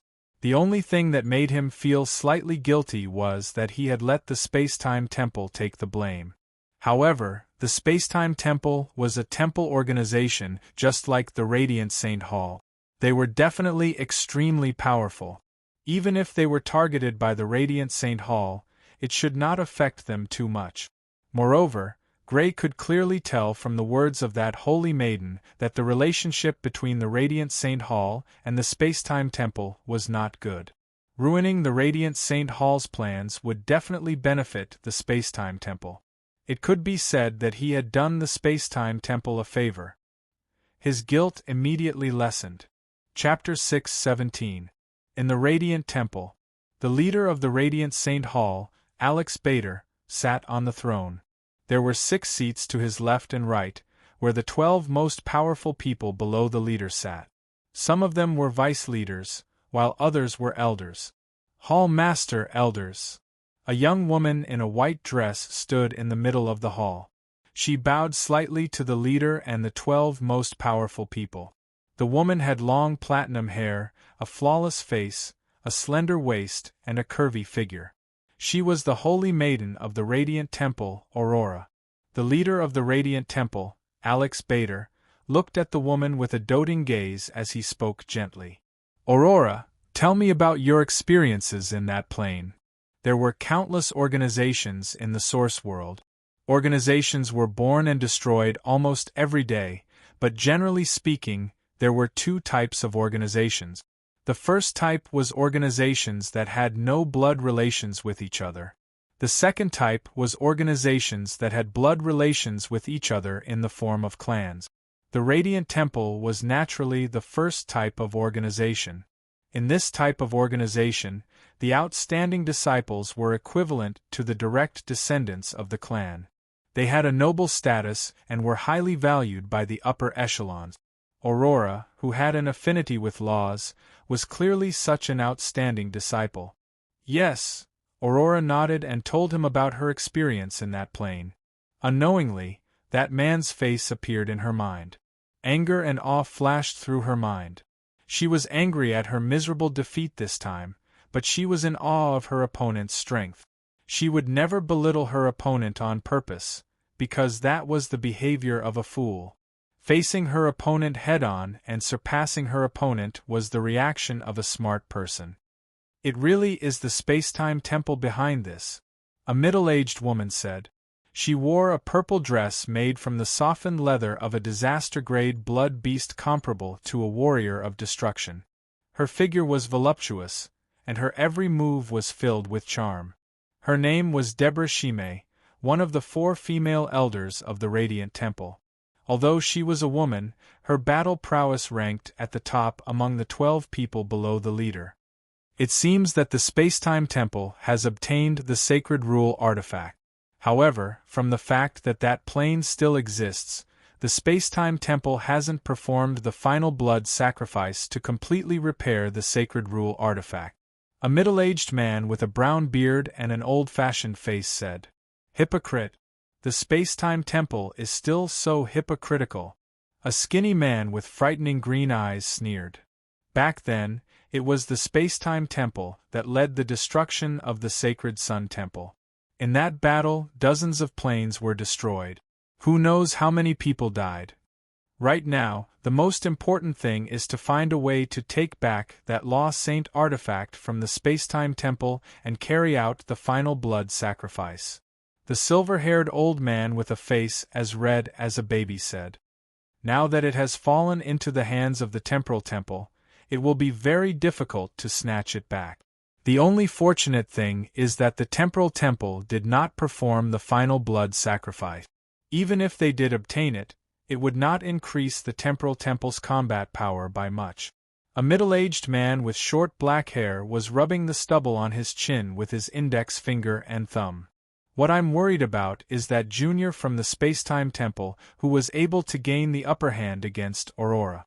Not only does he possess the law of time, but he also has the ability to control corpses and strengthen his body. After many years, the Spacetime Temple will definitely give birth to a powerful character. I have to find a way to get rid of that junior. The skinny man's green eyes glowed with a cold light. And this time, we have to make the Spacetime Temple pay a price. I suggest that we attack their important resource points. I agree. In the hall, many people voiced their agreement with anger in their eyes.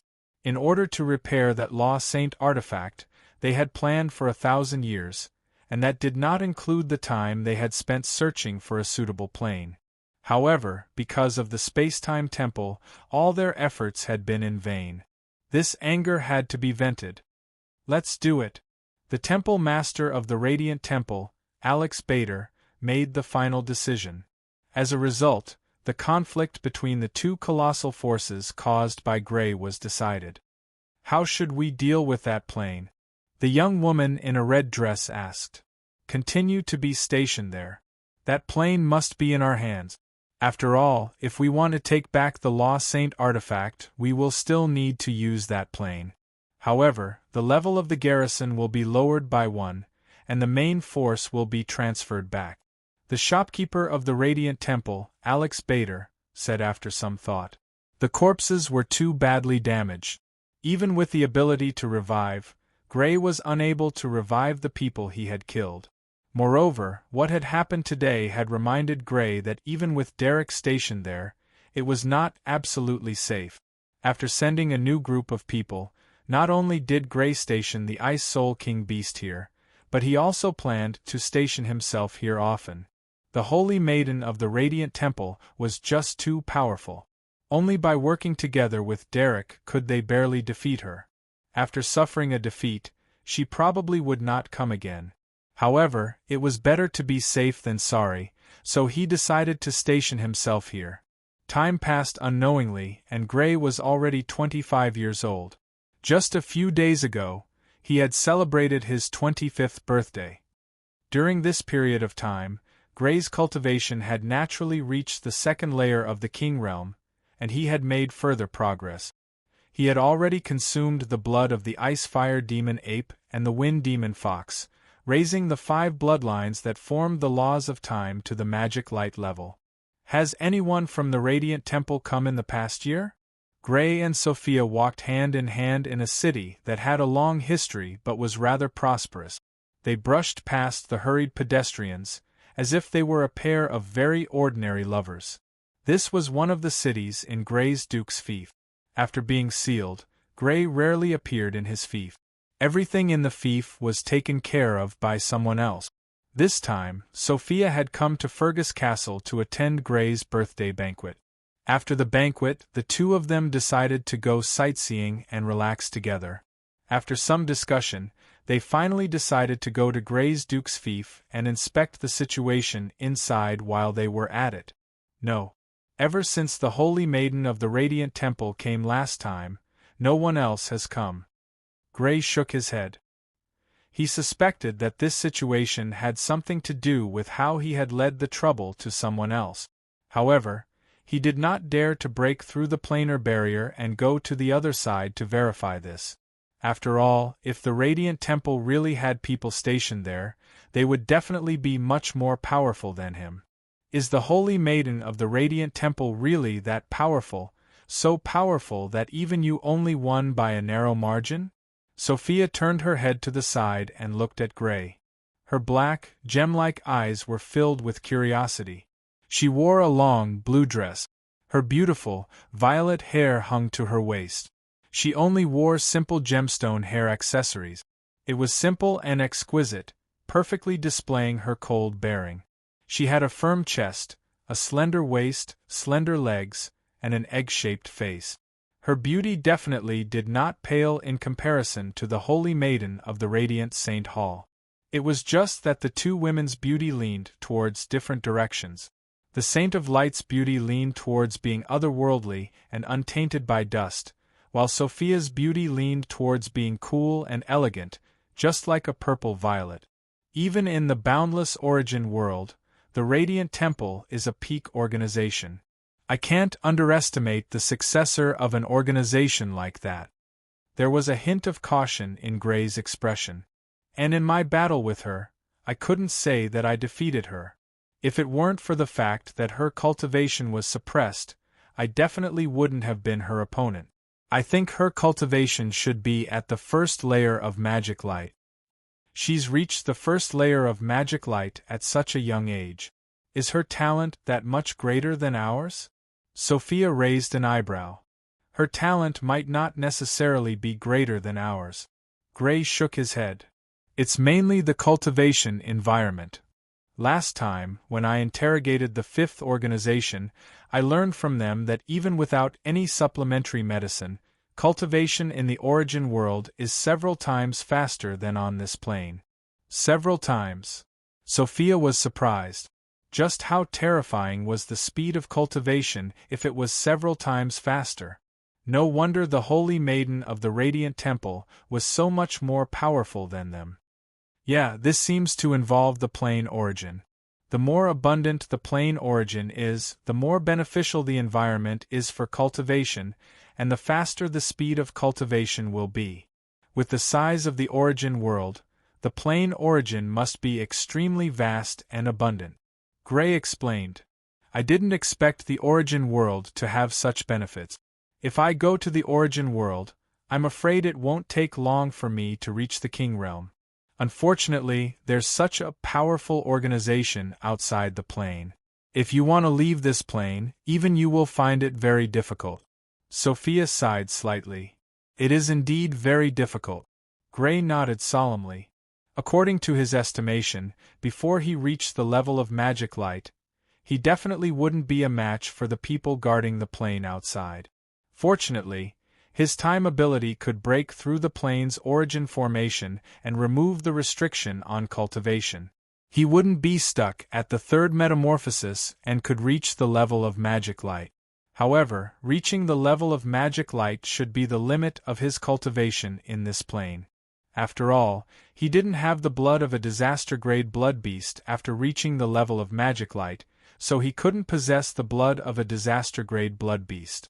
When the time came, he would have to take the risk and see if he could break through the Radiant Temple's blockade and enter the origin world. Poof! As the two of them walked, a strange situation suddenly occurred. On the streets, the pedestrians were still shuttling back and forth, and the carriages were still moving. However, in their ears, they could not hear the slightest bit of sound. All sound had already disappeared from their ears. Pedestrians and carriages passed by them, but they passed by them like illusions. They didn't feel like they had been hit at all. Gray and Sophia glanced at each other. They already knew what was happening to them. The ghost merchant. They couldn't be more familiar with such a commotion. Gray had already experienced it twice. It was precisely the commotion caused by the appearance of the ghost merchant. Chapter 6:18. The ghost merchant was a mysterious merchant whose earliest history could be traced back to the era of the Empire. When someone who had something he needed appeared in an ancient city, he would appear to trade with the other party. Although this kind of trade was somewhat of a forced trade, the other party's nature was not bad, or rather, not too bad. At least, they were willing to pay a price for the trade, and not directly take it by force. As a powerhouse, when they saw something they needed, they did not take it by force and instead obtained it through trade. Such a powerhouse was worthy of praise, at least in Gray's opinion. Gray had seen far too many powerhouses rely on their strength to take advantage of the weak. He had experienced it himself. Back then, the Nahum family had targeted him because of a silver metal ball. "You have that silver metal ball on you?" Sophia looked at Gray and asked. She did not have a silver metal ball on her, so the problem must be with Gray. "Yes." Gray nodded and touched the purple ring. A silver metal ball the size of a ping-pong ball and a silver metal ball slightly larger than a ping-pong ball appeared in his hand. The silver metal ball the size of a ping-pong ball was obtained by Gray in the Empire Cemetery, and the silver metal ball slightly larger than a ping-pong ball was given to him by a certain clan at his 25th birthday banquet a few days ago. With the two silver metal balls in hand, Gray and Sophia walked along the street in search of the ghost merchant. After passing through several streets, Gray and Sophia saw the ghost merchant in front of an extremely ordinary stall. This was an extremely ordinary old man. He wore coarse green clothes and his hair was white. The traces of time could be clearly seen on his face. But with a closer look, one would feel their scalp tingle and a chill run down their back. This was because there were no eyeballs where the old man's eyes should be. They were pitch black, like an endless abyss. "Senior." Seeing the old man, Gray and Sophia both greeted him respectfully. Gray and Sophia's knowledge had increased by quite a lot after interrogating the person from the Radiant St. Hall. They already knew that spatial abilities were also an ability of laws, so they had a new guess about the old man's identity. At first, they thought that the old man was from the Empire 1,000 years ago, but now they denied this speculation. Although the Empire 1,000 years ago was stronger than the Purple Moon Kingdom, it was impossible for them to have someone as strong as the old man. Even in the vast and boundless origin world, where there were many powerful forces, only a very small number of people could grasp the ability of laws. The strongest person in the Empire was only in the realm of magic light. It was impossible for anyone to grasp this level of ability, just like how a beggar could control a fighter jet. It was impossible. Taking a step back, if there really was someone who could grasp this level of ability, the Holy Temple of Light would not have been able to invade this plane 1,000 years ago and use this plane as an ovary for hatching magical weapons. Even if the Holy Temple of Light sent someone with the ability of laws, they would not be able to gain any advantage. After all, due to the suppression of the plane, the strongest descender was only in the realm of magic light. Gray and Sophia guessed that the old man was very likely to be from the origin world, and it was very likely that he did not live in this plane. It was just that he had set up some kind of trigger mechanism in some cities of this world many years ago. Once someone appeared in this city with something he needed, he would sense it and descend to this plane. To be able to descend to this plane from the origin world without the help of the plane barrier, the old man's strength was definitely extremely strong. At the very least, he was not in the realm of magic light. The fact that the old man had been able to live for more than 1,000 years was enough to prove this point. Apart from a small number of people with extraordinary talent, under normal circumstances, only experts with extremely high realms could attempt to suppress the bloodline in their body and replenish the ability to form the ability of laws. As for why the old man's realm was clearly higher than the realm of magic light, but he was still able to descend to this plane, it should be because he had the ability of spatial laws. Spatial laws should have the ability to conceal the plane's laws. The only thing that puzzled Gray was why the old man did not descend when he appeared in the ancient city some time ago. What was the reason for his sudden appearance now? Thinking about it carefully, the biggest difference between the two was probably that he had stopped the blood sacrifice and prevented the plane from collapsing. He did not know if it was because the plane was about to collapse at that time, and some kind of change had occurred, causing the old man to be unable to descend to this plane. 6 items. Choose any 2. Hearing how Gray and Sophia addressed each other, the old man seemed to nod slightly, but it also seemed like he did not. He waved his hand, and 6 items appeared in front of the stall, hovering in the air. In the past, he would choose 1 out of 3, but this time, Gray had 2 silver metal balls, so he could choose 2 out of 6. Gray and Sophia could not help but look at the 6 items hovering in the air. The item on the far left was very big. It was almost 30 feet tall, and it was green. It looked like it was made of metal. It was a rune puppet that had a similar appearance to a human. However, it had a total of 4 hands, 2 on the left and 2 on the right. The second item was a 3-inch-long transparent crystal bottle. The crystal bottle was half filled with purple liquid. The liquid was sticky and it looked like blood. The words, "Purple Flame Disaster Beast," engraved on the bottle also proved this point. This was indeed the blood of a type of blood beast. Moreover, it was very likely to be the blood of a disaster-grade blood beast, whose combat strength was comparable to that of a destruction warrior. The third item was a book made of leather. The leather was light yellow. It was unknown what kind of blood beast's leather it was made of. The cover had the purple flame beast's blood spell written on it. Gray hesitated. When the spirit merchant did not stop him, he quickly flipped through the book. He noticed that the book had blood spells ranging from murderous class to annihilation class. The annihilation blood spells in the book were related to the purple flame disaster beast. The fourth item was a green, thin sword. The sword was long and narrow. The surface of the sword had a light gold pattern. It made the sword look very beautiful. The fifth item was a set of blue battle armor. The battle armor covered the entire body. The head, torso, hands, legs, and feet were covered. After wearing it, one would receive full protection. The sixth item was a wooden box. The wooden box was open, and there was a cotton cloth inside. There were 4 crystal balls on the cotton cloth. The crystal balls were pure black.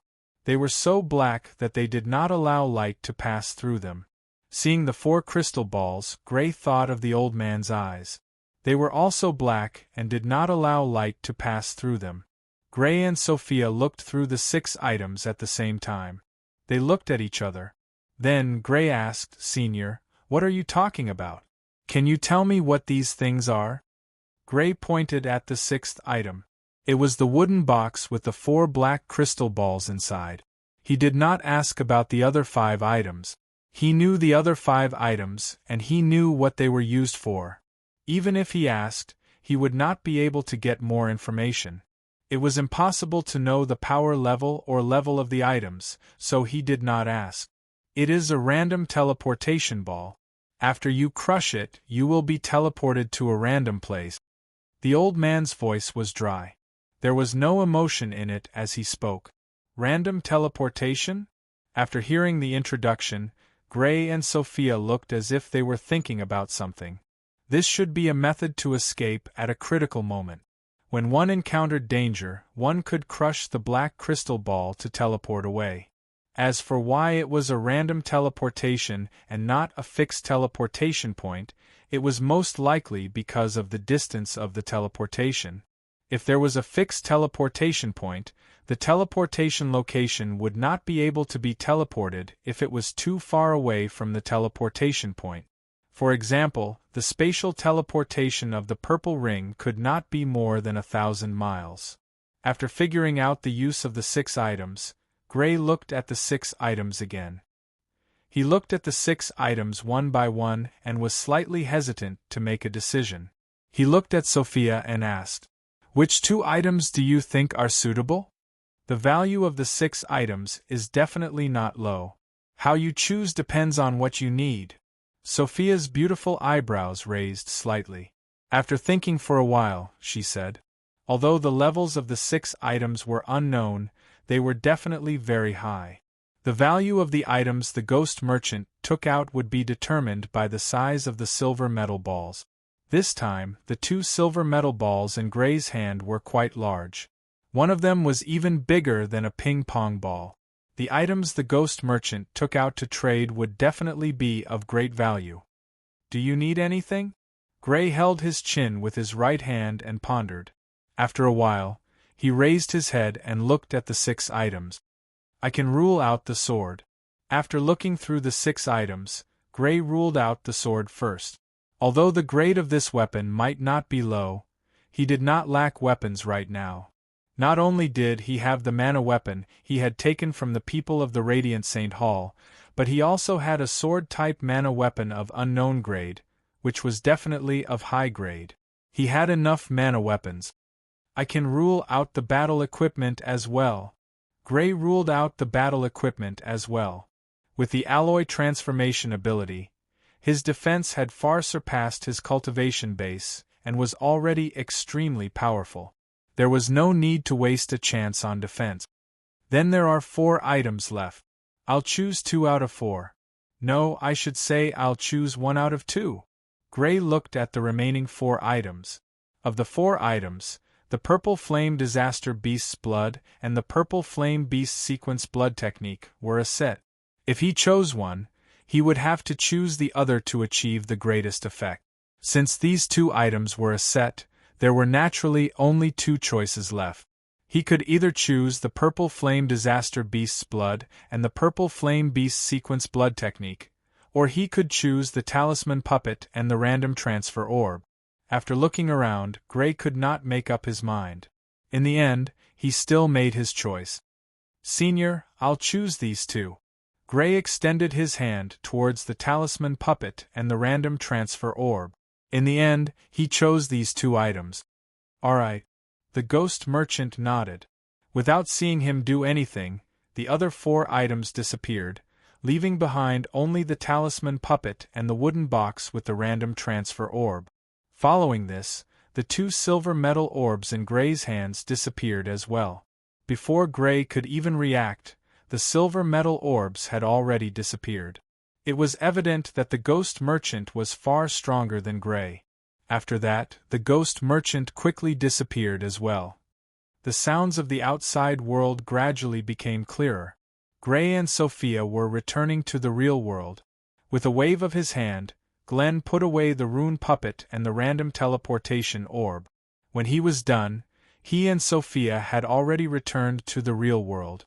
The passers-by beside them didn't seem to have noticed their sudden appearance, and very naturally avoided them and went to other places. Chapter 6:19. I hope I didn't make the wrong choice. The 2 choices were the Blood of the Blood Fiends and the Blood Technique, the Runic Puppet and the Random Teleportation Orb.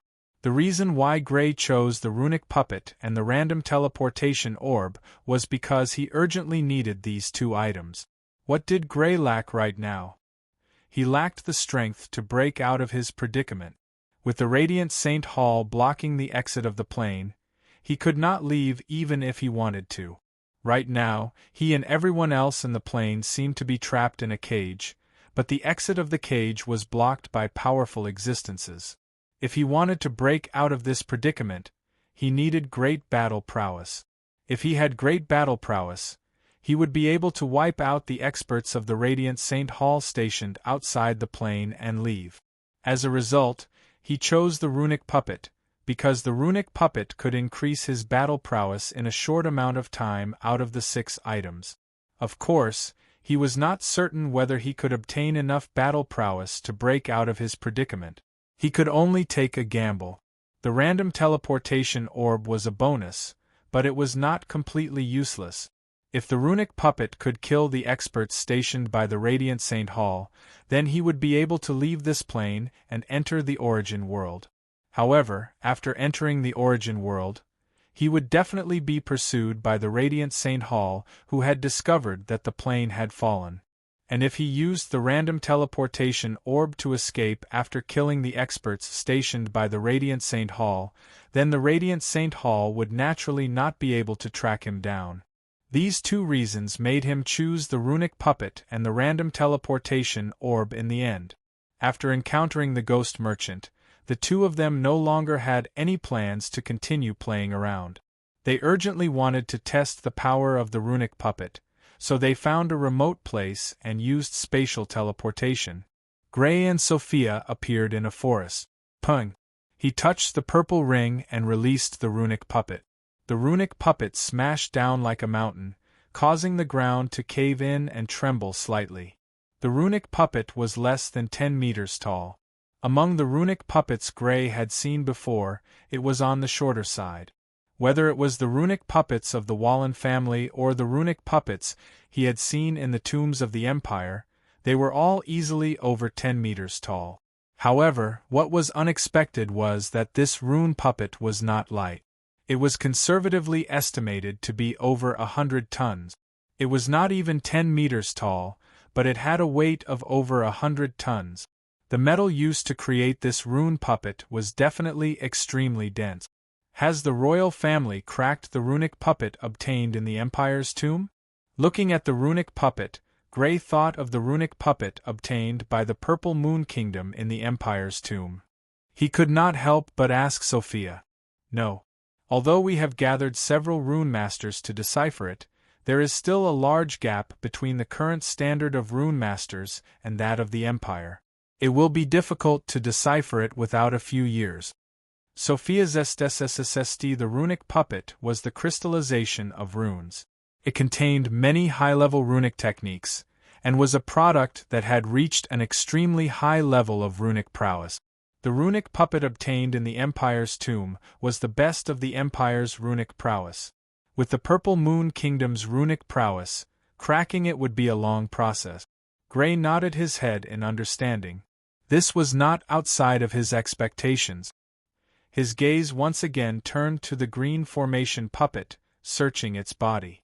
Although he had never obtained a runic puppet before, Gray still knew how to gain control of a runic puppet. There were records in the Empire's books. Generally speaking, when using a brand new runic puppet that had never been used before, one first had to find a magic node to inject mana into. That was the location where mana was injected, and mana could be replenished through magic crystals. When the mana was replenished, a control device would naturally pop out from the runic puppet's body. Removing the control device and carrying it around would allow one to control the runic puppet through the device. After circling the runic puppet, Gray found the magic node. It was located at the runic puppet's right foot. There was a thick, circular metal plate that could be opened and closed. After opening the circular metal plate, a groove with a diameter of more than 30 centimeters appeared. This was the magic node. There was a hexagram and concentric circles in the groove, as well as a runic array with many patterns. It was the magic absorption runic array that he had seen in the Empire's books. Gray took out more than 1,000 magic coins from his purple ring and placed them in the groove. Suddenly, the purplish-black magic crystal's color quickly faded. They first turned purple, then light purple, and finally white. This meant that the mana in the magic coins had been exhausted. After digging out the magic coins that had already turned white, Gray once again put them in. After doing this several times, when Gray had almost exhausted all the mana in the 10,000 magic coins, the runic puppet changed. It stopped absorbing mana, and after a series of metal clacking sounds, a cyan metal ring appeared from the inside of the magic node. Gray took off the ring and put it on his left index finger. He suddenly found that he seemed to have some kind of connection with the runic puppet. It was as if he only needed to give an order in his mind for the runic puppet to act according to his orders. He tried to give the runic puppet the order to draw its weapons. Suddenly, he saw the runic puppet's 4 arms move and reach for its back. There were 4 weapons placed side by side there. 2 swords and 2 sabers. Clang! The 4 arms grabbed the 4 weapons, and with a crisp sound of metal, the 4 weapons were pulled out. The 2 swords were held in the hands of the upper 2 hands, and the 2 sabers were held in the hands of the lower 2 hands. Swish, swish. He tried to make the runic puppet swing its weapons. Suddenly, a gust of wind sounded, and a large area of trees in front of them was uprooted by the wind caused by the weapons. What great power! Gray and Sophia's eyes lit up. Either one of them could create this kind of destructive power, but it was impossible to create this kind of destructive power just by stirring the air. Even Gray couldn't do it.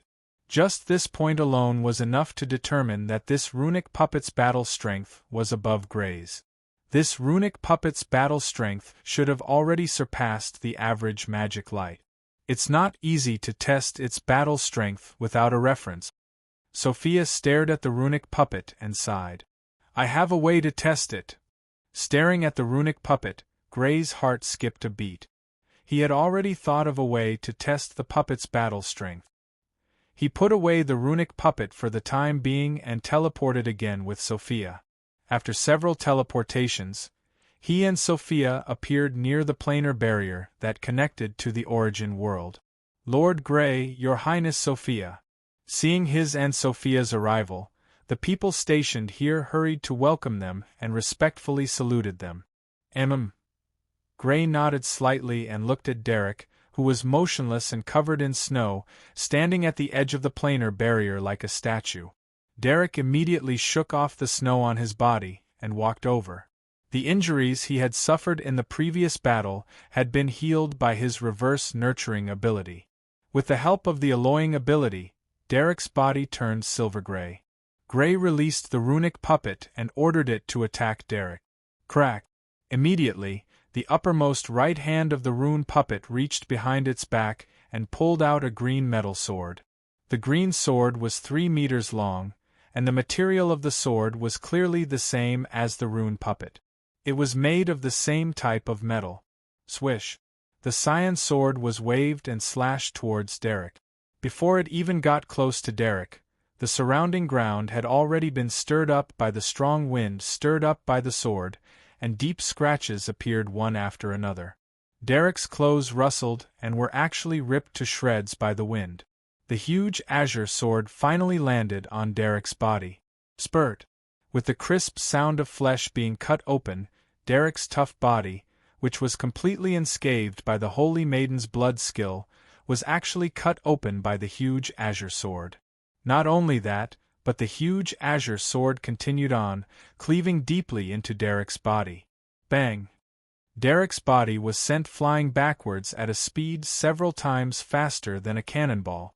A long slash appeared on the ground, extending several thousand meters before stopping. From afar, Derek seemed like a tiny black speck. This power? The group hurried over and could not help but gasp. Gray and Bart had seen Derek's defense before, while Sophia and the others had heard about it. It was a defense that even the powerful Holy Maiden struggled to break through. It was a defense that few magic light techniques could match. However, right now, Derek's defense could only be described as fragile before the azure runic puppet's attack. A slightly slanted wound had sunk deeply into Derek's body, almost cleaving him in half. Dark red flesh flew everywhere, making for an extremely vicious sight. Fortunately, Derek was only a puppet and not a living person. Otherwise, that attack would have been enough to kill Derek. Has its power reached the level of destruction? According to Gray's estimation, Derek's defense should be unmatched even in magic light. To be able to injure him to such an extent, Gray could not help but suspect that the Azure Runic Puppet's combat power had already surpassed magic light and reached the level of destruction. With this kind of combat power, it's time to give it a try. Gray took a deep breath, calming the excitement in his heart. He looked at the Azure Runic Puppet with a burning gaze. Originally, he had planned to force his way through the realm barrier after reaching magic light. This was because at that time, his combat power should be close to or even comparable to that of a destruction warrior. He should have had a great chance of breaking through. Even if he could not defeat the enemy, he could use the speed of the time rule to escape back to the realm. However, now that he had seen the Azure Runic Puppet's combat power, he felt that he could bring forward the plan. This was because the Azure Runic Puppet's combat power was comparable to his most ideal state. If the Azure Runic Puppet could not break through, even if he reached magic light, it would be difficult for him to break through. Chapter 620. A few days later, many people gathered near the barrier to the Source World. There were kings of the Purple Moon Kingdom, kings of the Jewel Kingdom, Sophia, Francis, Hilya, Princess of the Jewel Kingdom, Gillenwy Austin, and so on. Everyone's face was solemn, and a trace of worry could be seen in their eyes. Surrounded by them was a black-haired young man. His hair was as black as ink, and his eyes were as blue as the sky. He wore a black battle suit, and his slender figure appeared even more slender and tall. This person was Gray. "Be careful." Holding Gray's hand in front of everyone, Sophia's long eyelashes fluttered slightly. She could not hide the worry in her eyes. "Don't worry, you've seen the battle prowess of the Rune Puppet. It's enough to defeat the people of the Temple of Light stationed outside. And even if it's not their match, it's still possible to escape." Patting Sophia's hand, Gray smiled reassuringly. Then he swept his gaze across everyone present, nodded slightly, and turned to stride towards the barrier. He was not fast but not slow either. His steps were steady and his goal was clear and firm. Just like Gray's current determination, he had to force his way into the Source World this time. No one wanted to become a prisoner and be trapped in a place for the rest of their lives. It was even more so for someone like Gray who had the ability to leave the plane. When he learned that the Temple of Light had trapped this plane, and that he could not leave, Gray had two choices. One was to settle down and live peacefully in this plane. He believed that with his strength, he could live a very comfortable life in this plane. If he was willing, he could even unify the Purple Moon Kingdom and the Jewel Kingdom, and restore the glory of the Empire from 1,000 years ago. The other was to accumulate strength, and when he could no longer increase his strength, he would attempt to force his way out and leave this plane to enter the Source World. This was naturally dangerous, and he could die at the hands of the Temple of Light stationed here. Of the two choices, Gray chose the second one without hesitation. No one wanted to be a prisoner and be trapped in a place for the rest of their lives. The words that the Purple Thunder King had carved on the coffin before he died were still vivid in their mind. "Regretful, regretful, regretful that I was born in a prison." It was just a short sentence, but it clearly expressed the unwillingness in the Purple Thunder King's heart. The Violet Thunder King was unwilling to accept this, but how could Gray be willing to accept this? From the mouth of the people from the Radiant Saint Hall, he had learned about the vast and boundless world outside. He had yearned for it a long time ago and longed for it. Therefore, even if it was risky, he had to give it a try. At least he wouldn't regret it. Patter, patter, patter! Derek's figure followed closely behind Gray. This was his greatest reliance apart from the Green Rune Puppet. His metallized defense was something that few people in the Magic Light realm could match. Under Gray's time acceleration ability, his speed would also become something that few people in the Magic Light realm could match. The Rune Puppet would be his main fighting force, and Derek would be his main life-saving means. Finally, one person and one corpse approached the planar barrier. The pitch-black planar barrier was so wide that one couldn't see the boundary. It was like an iron bastion blocking the front. It was this planar barrier that had blocked the king-level powerhouses who wanted to leave this realm for more than 1,000 years, trapping them in this planar cage. Of course, even if they had the strength to break through the planar barrier, what awaited them was a tragedy. This was because there were experts from the Radiant St. Hall stationed outside the planar barrier. Clang! Gray pulled out the sword at his waist. At the same time, the sword was covered with a layer of purple light. In the next moment, as he waved the sword, the purple light shot out from the sword, shooting towards the pitch-black planar barrier. Time was the sharpest weapon in the world. Nothing could escape its decay. The only reason it didn't decay was because it hadn't been long enough. Under the purple light, a hole over 2 meters in diameter immediately appeared on the planar barrier. On the other side of the hole was a barren desert. Hot air leaked out from the hole. Standing in front of the hole, Gray glanced back at everyone. After pausing slightly on Sophia's face, he turned around and stepped into the hole resolutely. The Flamestone Desert was a desert that stretched for thousands of kilometers. It was hot all year round, and not a single blade of grass grew there. It was known as a forbidden zone for life. It was said that this place was not like this tens of thousands of years ago. There used to be a vast ocean here, rich in fish and various aquatic blood beasts. There were small green islands, as well as bird-type blood beasts that circled in the sky to hunt. However, a great battle tens of thousands of years ago had changed the landscape here. The ocean had disappeared, and it had been reduced to scorched earth. It had become a forbidden zone for life. That was an earth-shaking battle. It was said that several experts of laws had clashed. It was extremely tragic, and more than one expert of laws had died in the battle. The reason for the battle had long been impossible to verify. There were only a few versions that were not known to be true. One theory was that an extremely powerful rule-level powerhouse had been feared by several rule-level powerhouses because he was too strong. He had been surrounded and killed by several rule-level powerhouses here, and in the end, he had died in that battle. Another version was that the opportunity to become a god had descended. Many experts of laws had fought for it, and in the end, several experts of laws had died in battle.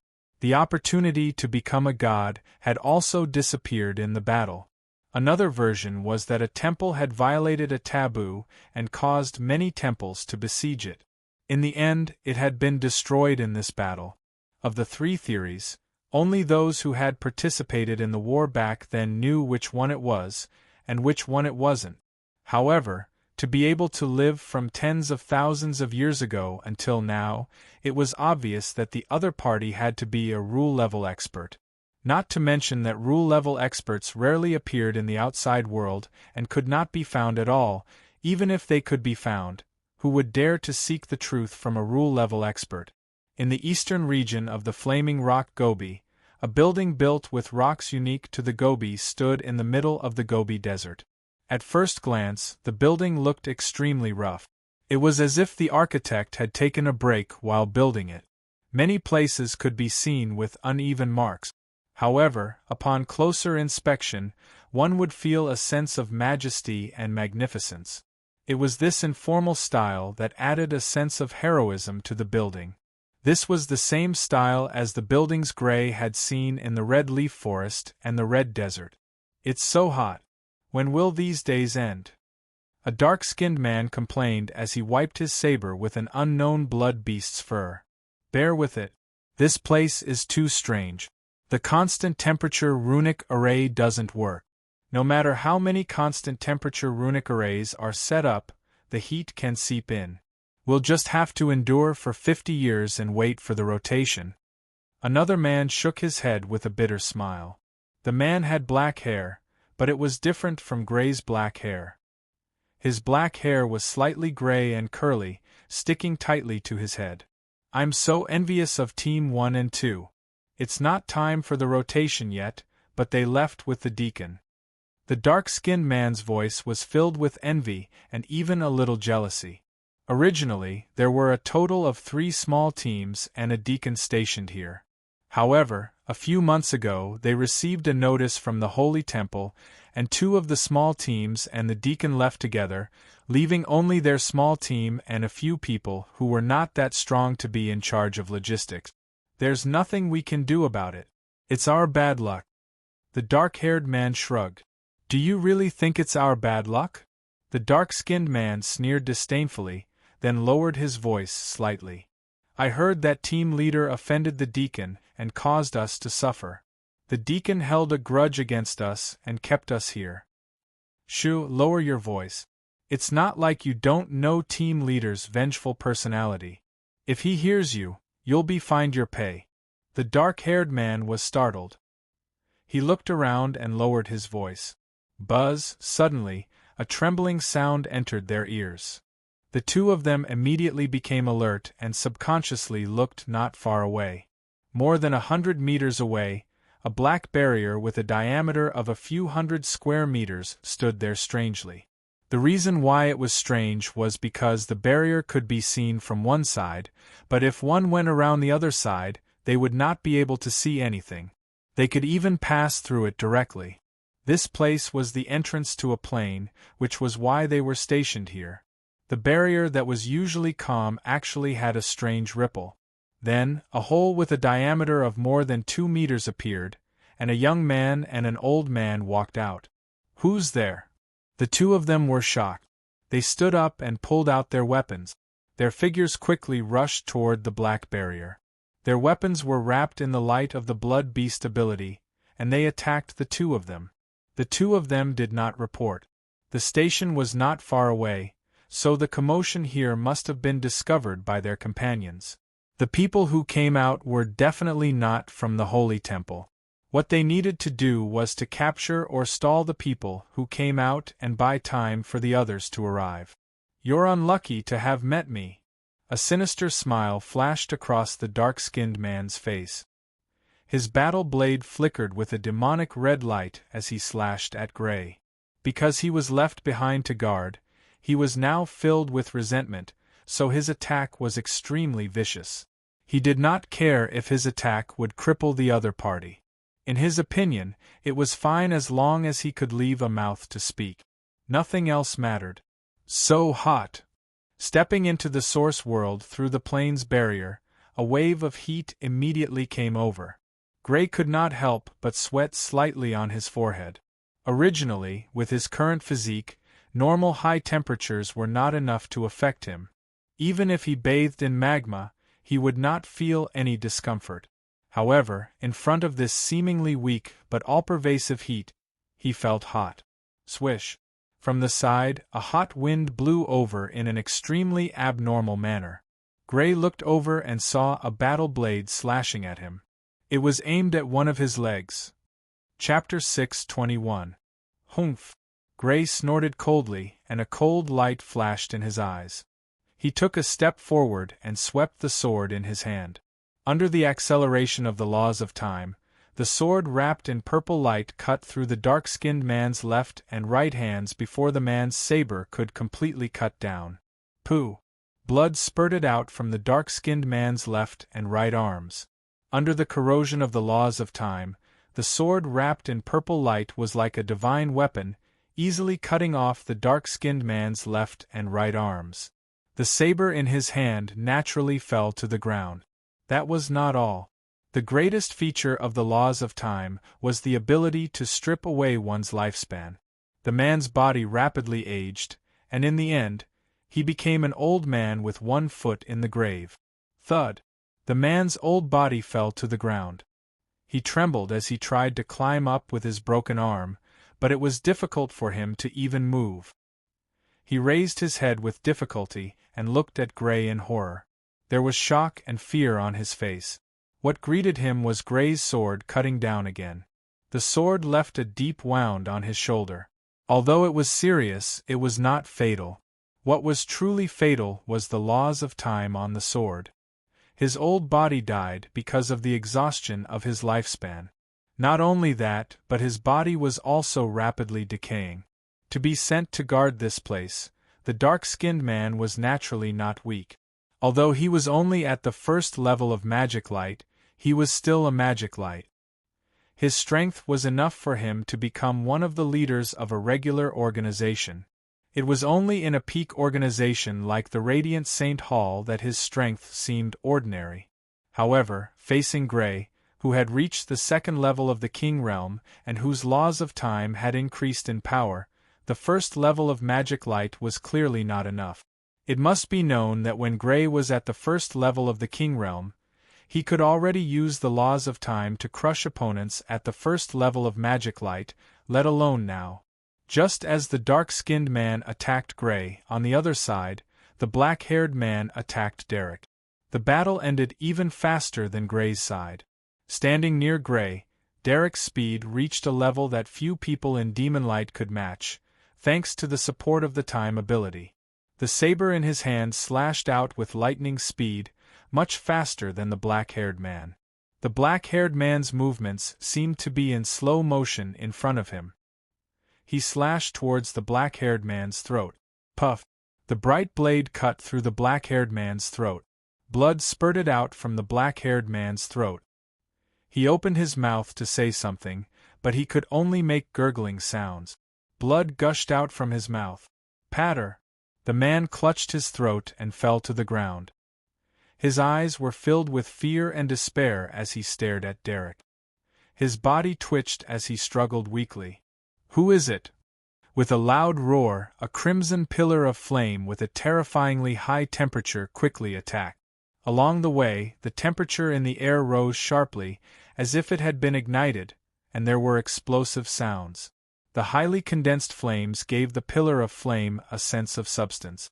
It was as if it was not made of flames, but some kind of red substance with a high temperature. Seeing this pillar of flame, Gray was greatly alarmed. He felt a sense of horror. The power of this pillar of flame was even greater than the attack of the Saintess after she used her blood skill. Even if it was not at the level of destruction, it was definitely at the highest level of power in magic light. Whoosh!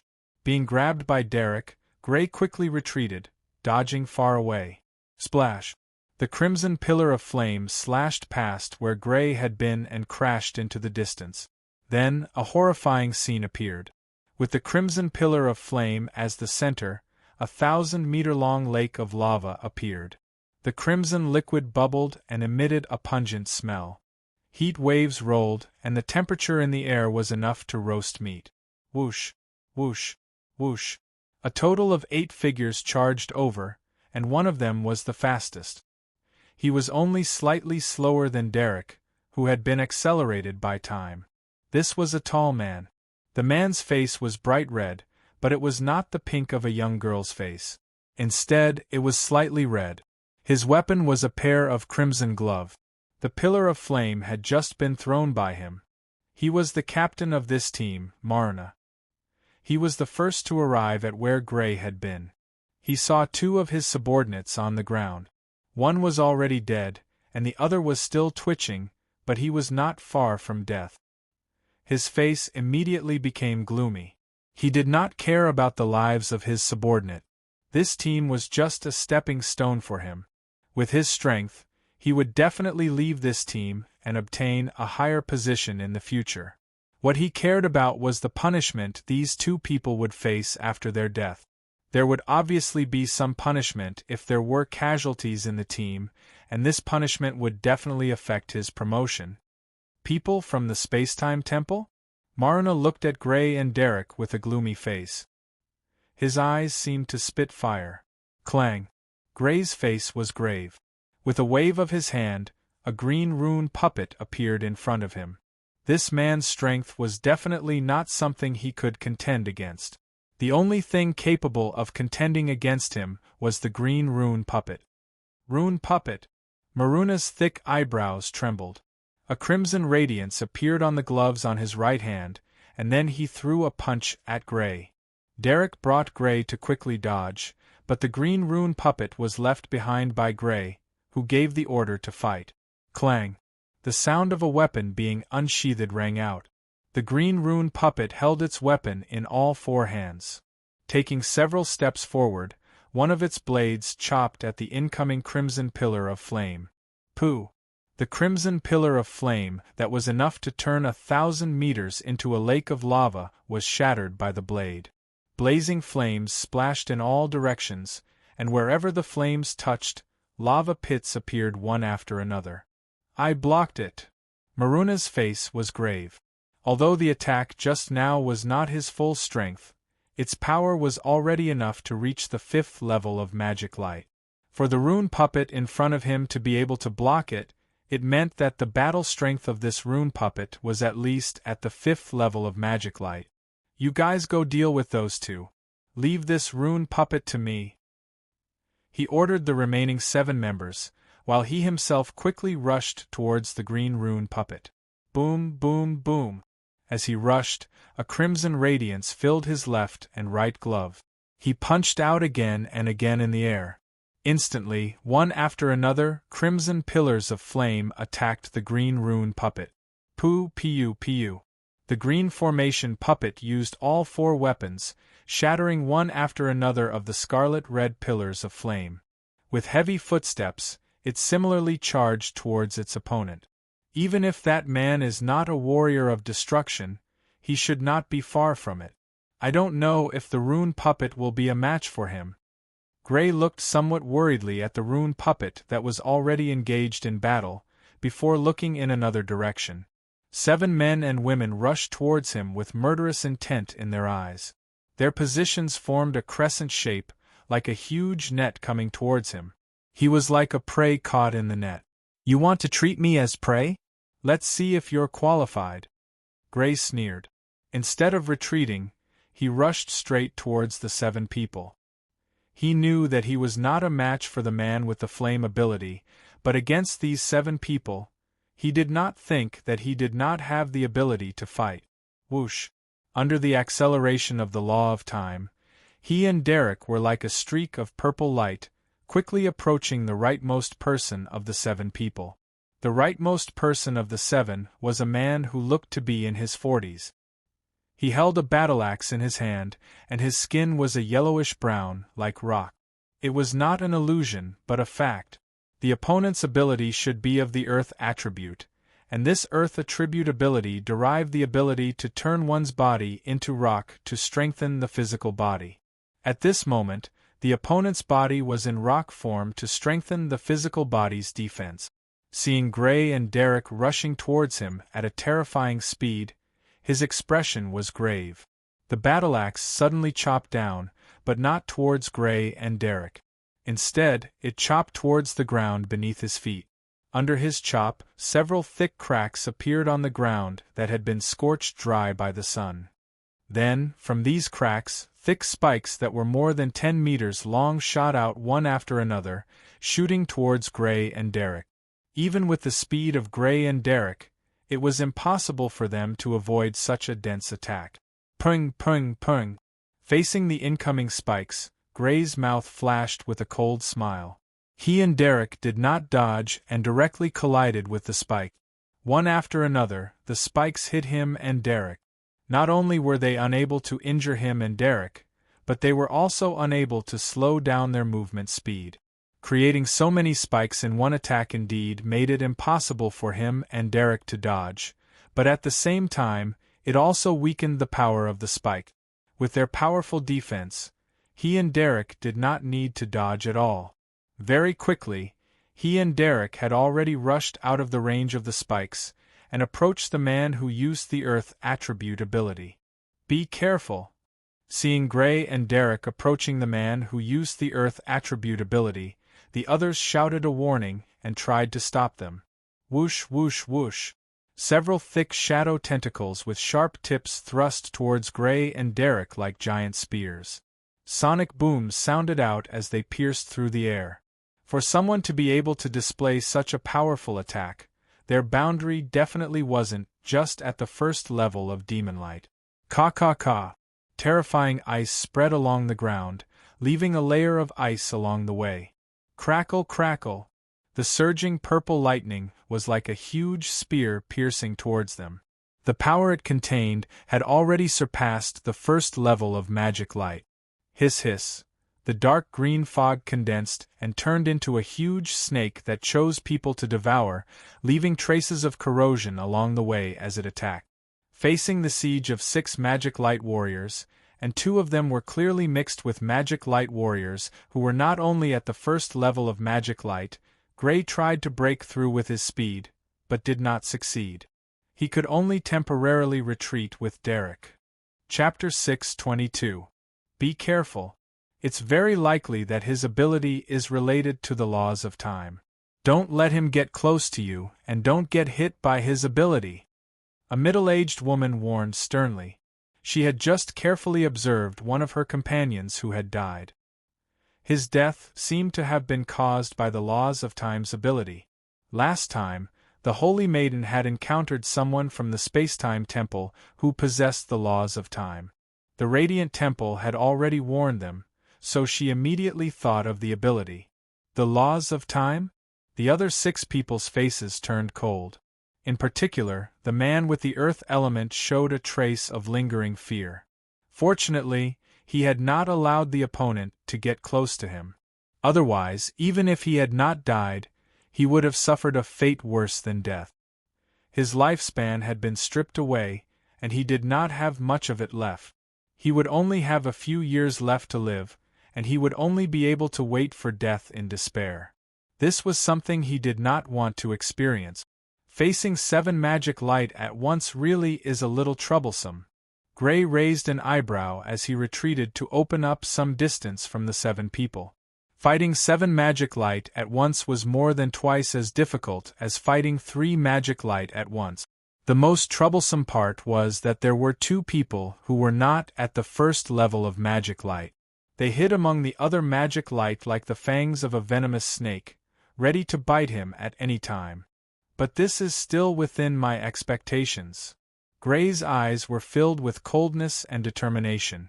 Before he had decided to force his way in, he had already guessed that this battle would not be easy. The Radiant Temple was a peak organization in the Origin world.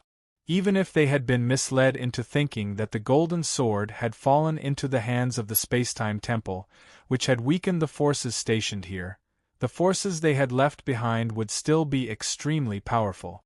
As a result, he knew from the very beginning that this battle would not be easy. Now that he was surrounded by 7 magic light, it was completely within his expectations. It was not even the most dangerous situation he had anticipated. Swish! Gray and Derek turned into streaks of purple light and charged towards the 7 people again. Don't let him get close. Seeing Gray and Derek pouncing towards them, the 7 of them were filled with fear. Their blood fiends continuously attacked Gray and Derek. Streaks of blood fiends' abilities covered the ground like a carpet, causing dirt and rocks to fly everywhere. The ground was violently overturned by the blood fiends' abilities of various attributes, creating a complete mess. Whoosh, whoosh, whoosh. Gray's figure moved erratically as he dodged the attacks of the 7 people. His gaze swept across the 7 people one by one, looking for a suitable target to break through.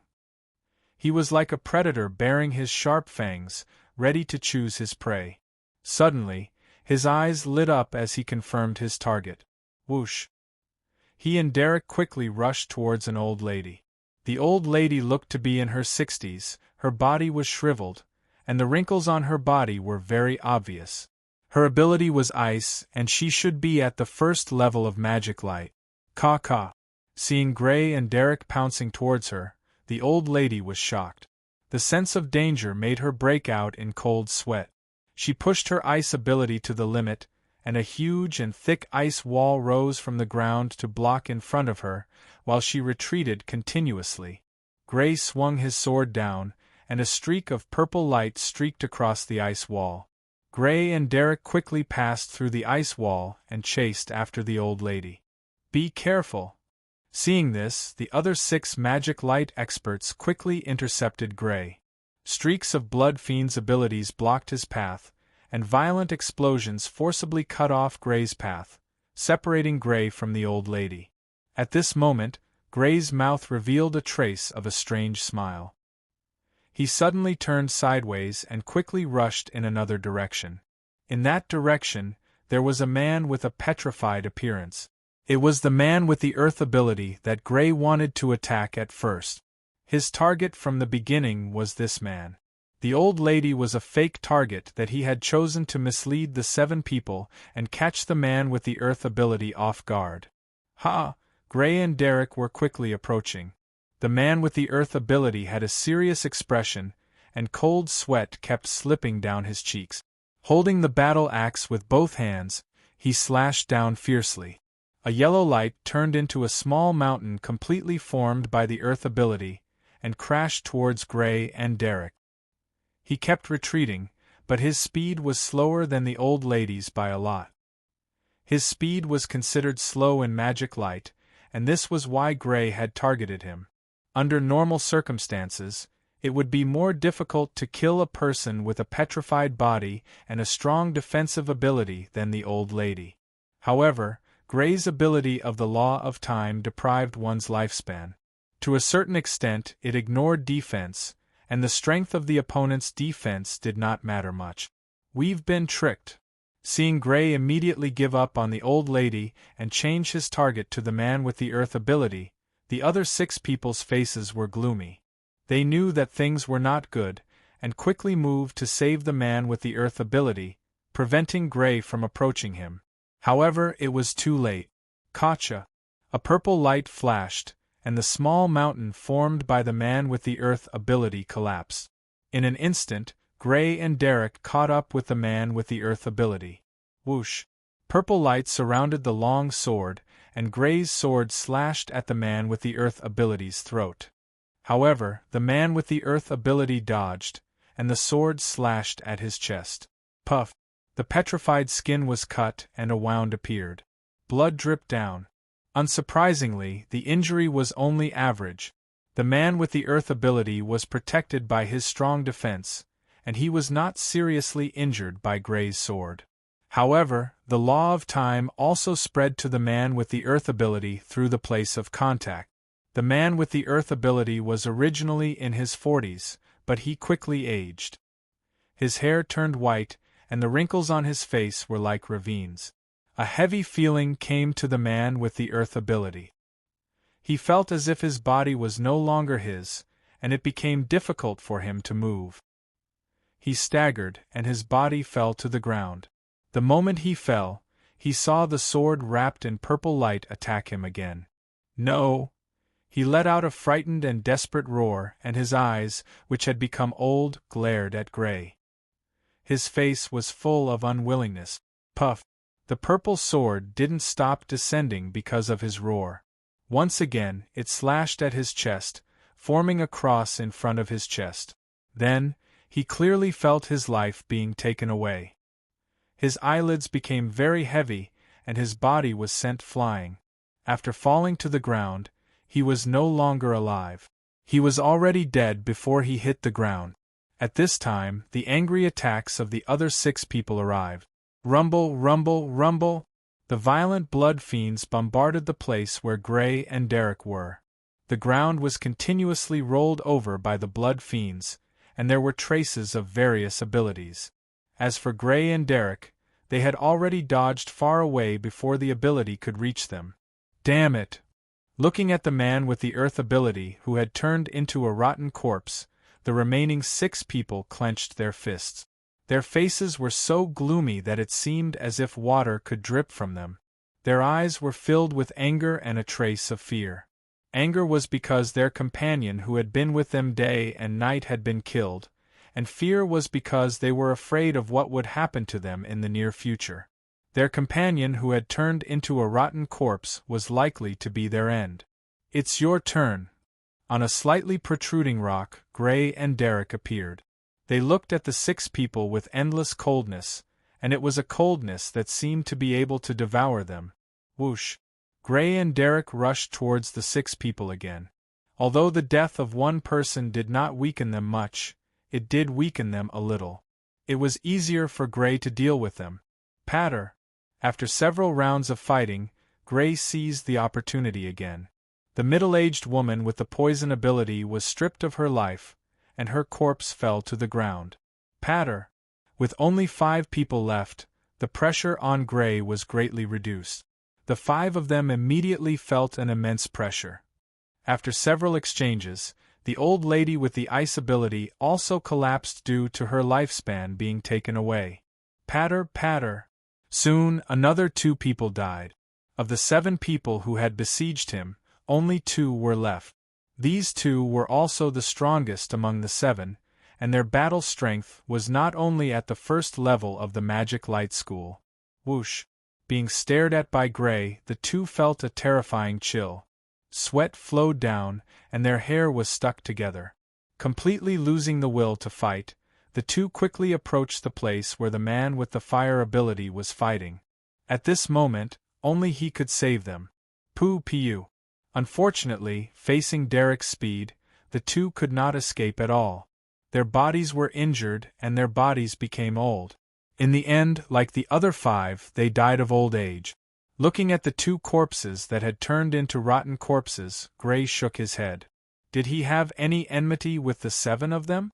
Of course not. The 7 of them were only stationed outside the plane under the orders of the Radiant Saint Hall.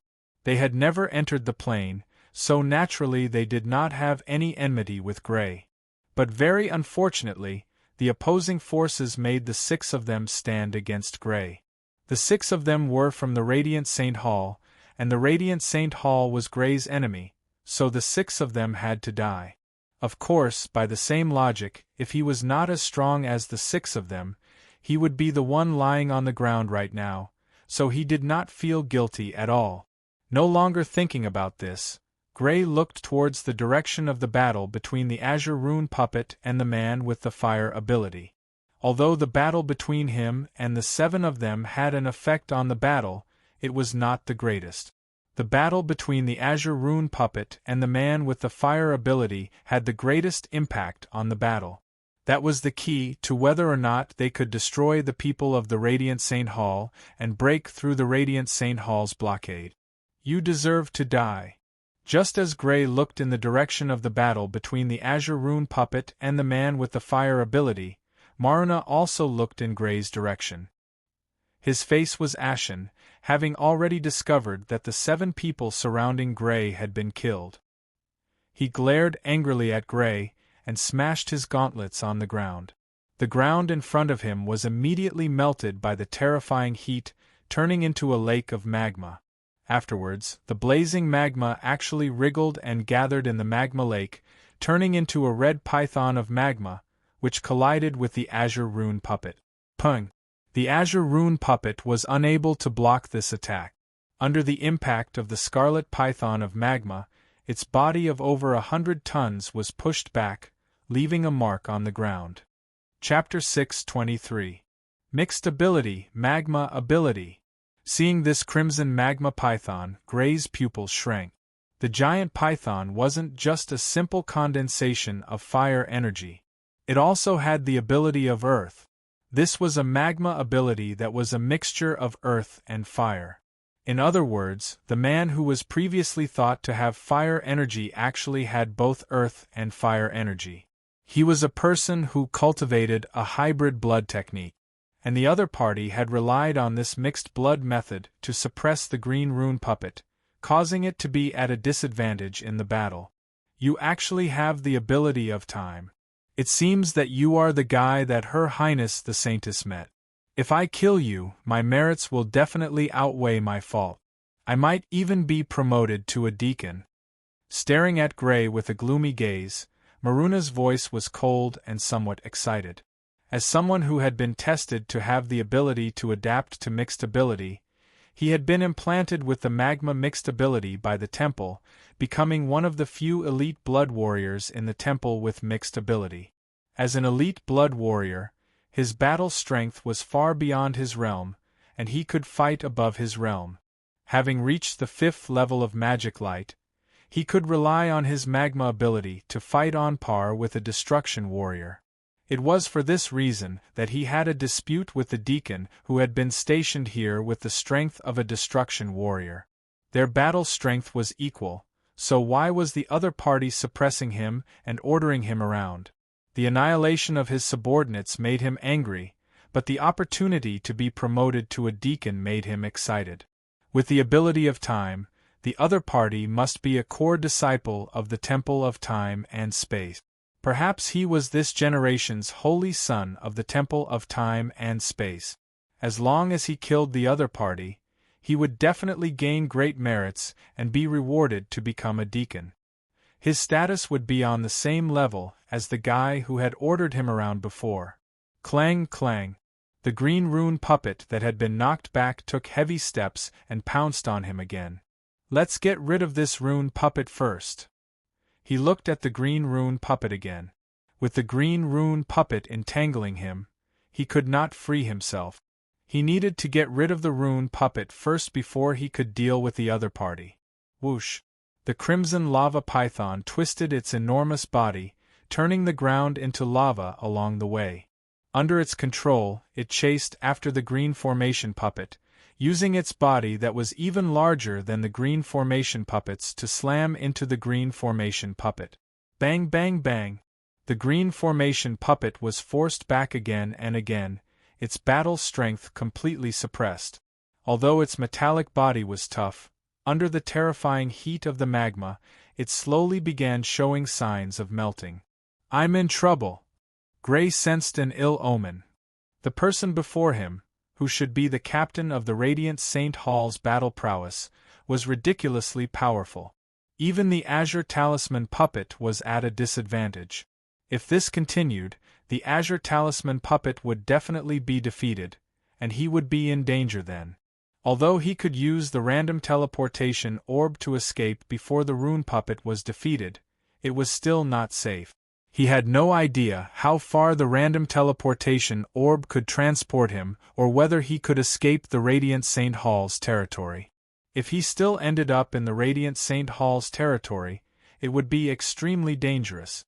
The man with the magma ability would definitely report back to the Radiant Saint Hall. The Radiant Saint Hall would definitely search for him. It would not be difficult for a peak organization like the Radiant Saint Hall to search for him now that they knew his appearance. He would face great danger as well. The best method was to wipe out all the people of the Radiant Saint Hall stationed here, so that the Radiant Saint Hall would not know what had happened here. Even if they searched, they would not know where to go. Moreover, this runic puppet was prepared by Gray to replace him in guarding the planar barrier. It could not be destroyed here. Otherwise, even if he managed to escape, the planar barrier would be destroyed. Swish! After understanding this, Gray and Derek were enveloped in purple light and quickly rushed towards the man with the magma ability. Although it was very difficult, they had to kill him here today. Humph! Futile struggle. Sensing Gray and Derek's approach, a sliver of contempt appeared on Maruna's face. Pung! He lightly stomped on the ground, and from the lava lake not far away, the lava immediately formed into spears, whistling as they attacked Gray and Derek.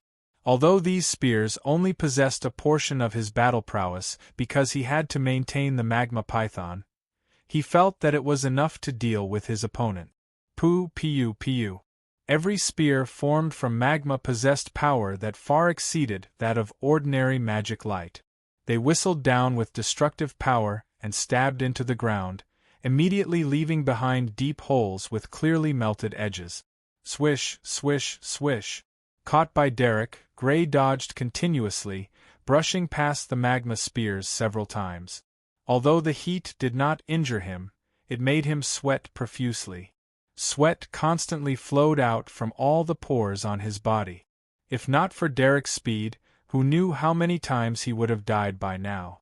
With his speed, he could not dodge these magma spears, and with his defense, he could not block these magma spears. He dodged the magma spears time and time again, wandering around the man with the magma ability. Suddenly, his eyes exploded with intense killing intent. Now! A purple light attacked the man with the magma ability. Gray approached the man with the magma ability as close as he could while ensuring his own safety. Swish! The purple light was dazzling and beautiful, full of the strange aura of the law of time, quickly approaching the man with the magma ability. Seeing the purple light getting closer and closer to the man with the magma ability, Gray's heartbeat could not help but accelerate. Although the man with the magma ability had reached the level of destruction, his lifespan should still be at the level of magic light. As long as he was hit by the purple light, he would lose a lot of his life. Even if he did not die, he would inevitably lose half of his life. Suddenly, just as the purple light was about to hit the man with the magma ability, the man with the magma ability, Maruna, suddenly turned his head. His face was full of undisguised contempt, as if he was laughing at Gray's futile struggle at this time. Walala! He stomped his foot on the ground, and the ground turned into magma. Then, a wall of magma rose up in front of him, protecting him within. Pung! The purple light hit the magma wall. The magma wall quickly cooled and turned into stone and showed severe weathering, but the purple light was completely blocked. Gray's attack, which he had been preparing for a long time, had failed at the very last moment. Do not rush. Destroy this rune puppet, and then it will be your turn. With a cold smile on his face, Maruna looked at Gray as if he was looking at a trapped beast. Pang! It was like it was responding to his word. In the next moment, the giant magma snake hit. A giant body fell in front of Gray. It was the green rune puppet. The metal armor on the surface had obvious signs of melting. It looked a bit deformed. It could not last much longer. This guy's power must be at the level of destruction. Gray's face looked serious. The green rune puppet's power should be very close to annihilation class.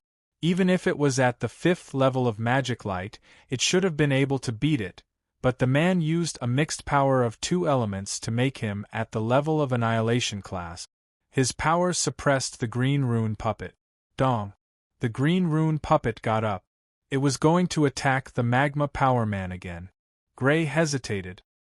He jumped and landed on the green rune puppet's shoulder. Under the continuous attacks of the giant magma snake, the green rune puppet's surface temperature was very high.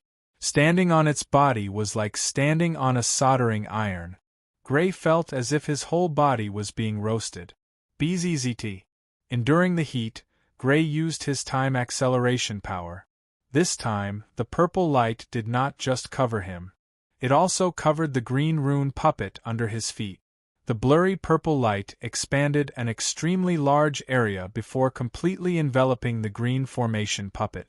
However, the purple light at this time was somewhat trembling, constantly flickering, as if it would collapse at any moment. When he thought of using the time acceleration ability on the corpse, Gray naturally also thought of using the time acceleration ability on the green rune puppet. Therefore, he made an attempt to do so. The result was difficult. The green rune puppet was too large. If he wanted to use time acceleration power on it, he had to expand the range of time acceleration power by dozens of times. The expansion of the range made it difficult for Gray to control the time acceleration power. This was why the purple light that shrouded the green rune puppet was shaking and flickering. It was like it was going to collapse at any moment. It was not like it, but a fact. Such a large range had exceeded the limit of Gray's control of time acceleration power. He could withdraw from this state at any time. Dong! Dong! Heavy steps were taken. The green rune puppet strode toward the magma power man. Although its body was heavy, its steps were huge. This made its speed not too slow. Under the acceleration of the time rule power, this speed that was not too slow suddenly increased by several times. Shrouded in purple light, the green rune puppet rushed toward the magma power man at an extremely terrifying speed. He can actually use time rule power on a rune puppet. Seeing the green rune puppet's frightening speed, Maruna's face finally showed a trace of seriousness. Walala! Under his control, the magma python twisted its huge body. Wherever it passed, the ground turned into magma. It quickly hit the green rune puppet. Pung! Before the magma python hit, the green rune puppet squatted down under Gray's control. It stomped on the ground, and its huge body shot into the air. It avoided the magma python and quickly fell toward the magma power man. The weapons in its 4 hands were waved at the magma power man. At the same time, the purple light on the surface of the green rune puppet flickered faster and faster. Gray could no longer maintain time acceleration on such a large range. The time acceleration had reached the edge of collapse. Chapter 6:24. Walala. Seeing the rapidly falling green rune puppet, the man with the magma ability, Maruna, had a shocked expression on his face. Cold sweat appeared on his forehead as he stamped his foot, causing a magma wall to rise from the ground as he quickly dodged backwards. Puff, puff, puff. Under the cyan rune puppet's 4 weapons, the magma wall was torn to pieces in an instant. Facing Gray's attack, Maruna could use his magma ability to create a magma wall to defend while controlling the magma python. But facing the cyan rune puppet's attack, this magma wall was obviously not enough. Crossing the collapsed magma wall, the cyan rune puppet caught up with Maruna after a few steps. 2 swords and 2 blades, a total of 4 weapons slashed towards Maruna. Puff! Maruna dodged 3 of the weapons, but was swept by the last one. A deep wound appeared on his abdomen, and he was sent flying backwards. Pata! The cyan rune puppet was preparing to chase after Maruna, who was sent flying backwards. At this moment, the purple light that shrouded the cyan rune puppet suddenly collapsed, and the cyan rune puppet retreated from the acceleration. Having lost the acceleration of the time rule ability, the cyan rune puppet's speed was obviously slower. Compared to its previous speed, its current speed was like a snail. Who, on the cyan rune puppet's shoulder, Gray, who had exceeded his limit and used the time rule ability, consumed a lot of energy. His complexion was slightly pale, but he let out a long sigh of relief in his heart. He was extremely worried that the time acceleration ability would collapse in advance before he could attack Maruna. Fortunately, such a thing did not happen. Only after attacking Maruna did the time acceleration ability collapse. Clang, clang, clang. The cyan rune puppet chased after Maruna. The cyan rune puppet had already lost the time acceleration ability, and the overload ability made Gray unable to use the time acceleration ability on the cyan rune puppet for a short period of time. With Maruna's speed, the cyan rune puppet absolutely could not catch up.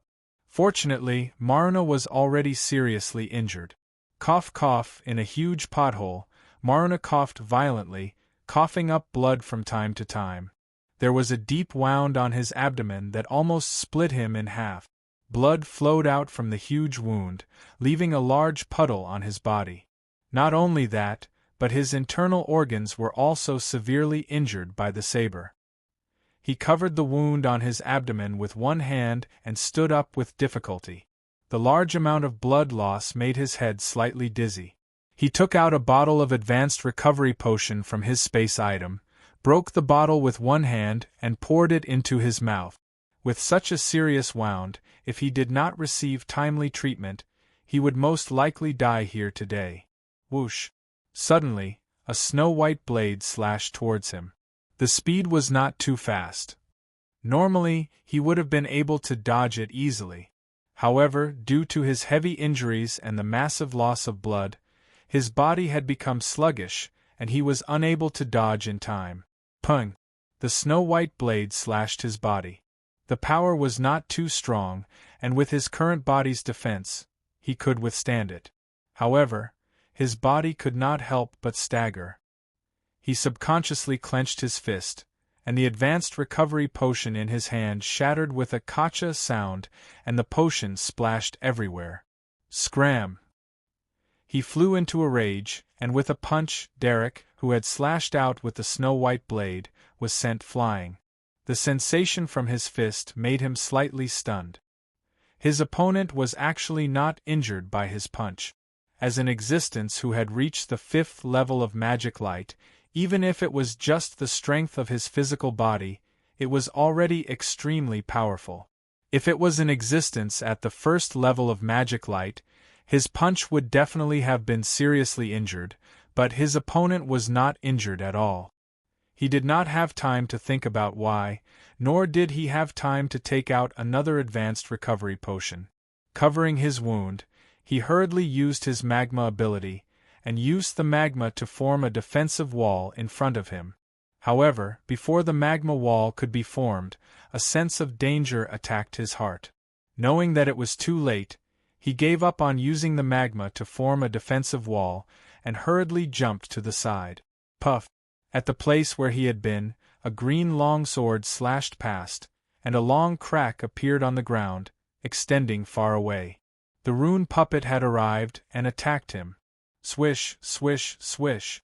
Following closely behind the green longsword were 3 other weapons. Covering his wound and enduring the intense pain, he dodged continuously, but the heavy injuries and the large loss of blood had already seriously affected his condition. Rip! One of the huge blades slashed across his back, leaving a long bloody mark. His entire body was struck by a huge force, and his body was sent flying while lying on his back, rolling a few times on the ground. Pung! Injured once again, Maruna felt his body become even heavier. He crawled up with difficulty, his head slightly dizzy. Exerting all his strength, he kicked off the ground, and his body shot up into the air. At this moment, he no longer had any thoughts of killing Gray to obtain the reward from the temple. There was only one thought in his mind, and that was to escape. Compared to life, nothing was worth mentioning, at least to him. The rune puppet's body was cumbersome, and it did not have any long-range attacks. As long as he escaped into the air, he would be able to successfully escape. Suddenly, he felt a dark cloud above his head obstructing his vision. Raising his head, he saw that the huge body of the rune puppet had also leapt into the air at some unknown time, and 4 weapons were slashing towards him. Swish! As he was in the air, he had no way of using his magma ability, because his magma ability required the support of earth and rock. He could only use the scarlet flame pillar to attack the green rune puppet. Unfortunately, under the 4 sharp blades of the green rune puppet, the scarlet flame pillar immediately dissipated, and the green rune puppet continued to slash at him. No! Cold sweat dripped from his forehead, and his feet stomped to the side, squeezing the air to produce a fierce whistling sound. His body quickly dodged to the side. Puff! He dodged quickly, but the speed at which the green formation puppets slashed down was not slow either. He was once again struck by a giant green blade, and his body fell from the air to the ground, heavily smashing into the ground and creating a huge crater. Maruna was heavily injured again, and many of his bones were shattered. Lying in the huge pit, Maruna struggled to get up. He tried several times, but to no avail. Lying in the huge pit, he was like a dying fish. Clang, clang, clang. The huge footsteps of the rune puppet were nearing, sounding like a death knell in his ears. With great difficulty, he turned the ground into magma, forming a huge python of magma to protect his surroundings, and finally blocked the rune puppet. Lying on the ground, he could feel his body rapidly weakening and becoming cold following the loss of blood. He wanted to take out a high-grade healing medicine, but with his heavily injured body that had sunk into numbness, he could not even do such a thing. And he felt that even if he consumed a high-grade healing medicine, it was very likely that it would not have much of an effect. His current injuries were just too severe. Although the effects of high-grade healing medicine were powerful, it was not something that could heal all serious injuries. Unable to break through the python of magma, Gray simply called back the green rune puppet. Standing at the edge of the crater, he coldly looked at Maruna lying in the center of the crater. He was extremely clear on what kind of injuries Yi Futian had suffered. Without any accidents, Yi Futian would definitely die, unless he had the ability to use the laws of light like the Holy Maiden of the Radiant Temple, able to instantly heal his injuries. Several minutes later, the python of magma collapsed. Already on the verge of death, Maruna could not even use his abilities. Clang, clang. Gray brought the green rune puppet forward, approaching Maruna. Maruna's eyelids were trembling, and the heaviness of his body made him want to close his eyes, but he forced himself to not close them. Save me. His face was filled with both hatred and hope. His desire to live made him cast aside his humiliation. He was currently pleading for his enemy, Gray, to save him. In response, Gray's expression was ice-cold as he gave the order to the runic puppet. The runic puppet raised its sword and stabbed towards Maruna's heart. Spurt! With his heart pierced, Maruna's dying body was completely dead. Gray could sense that his body temperature was rapidly plummeting through his infrared senses. After storing Yi Futian's corpse in his spatial pouch, Gray went to the corpses of the other 9 people. He looted all of their weapons and spatial items before looking at a nearby building. In the building, he felt a pair of eyes peeking at him. He knew that there was someone inside. It should be someone in charge of logistics. He had nothing to say about it. He gave Derek the order to kill, and Derek quickly dashed towards the building. A while later, the building collapsed, and there was not a single person left alive in the building. Blood could be seen in the ruins from time to time. If these people were allowed to survive, the battle before would have been meaningless. Gray turned around, breaking through the barrier and returning to the realm. Near the barrier, the people from the Purple Moon Kingdom and the Jewel Kingdom were all worried. They glanced at the pitch-black barrier from time to time. Although they knew that Gray was extremely powerful, they knew even more about the strength of the enemy they were facing this time. The Radiant Saint Hall was extremely terrifying. Even in the Origin world, they were one of the most powerful organizations.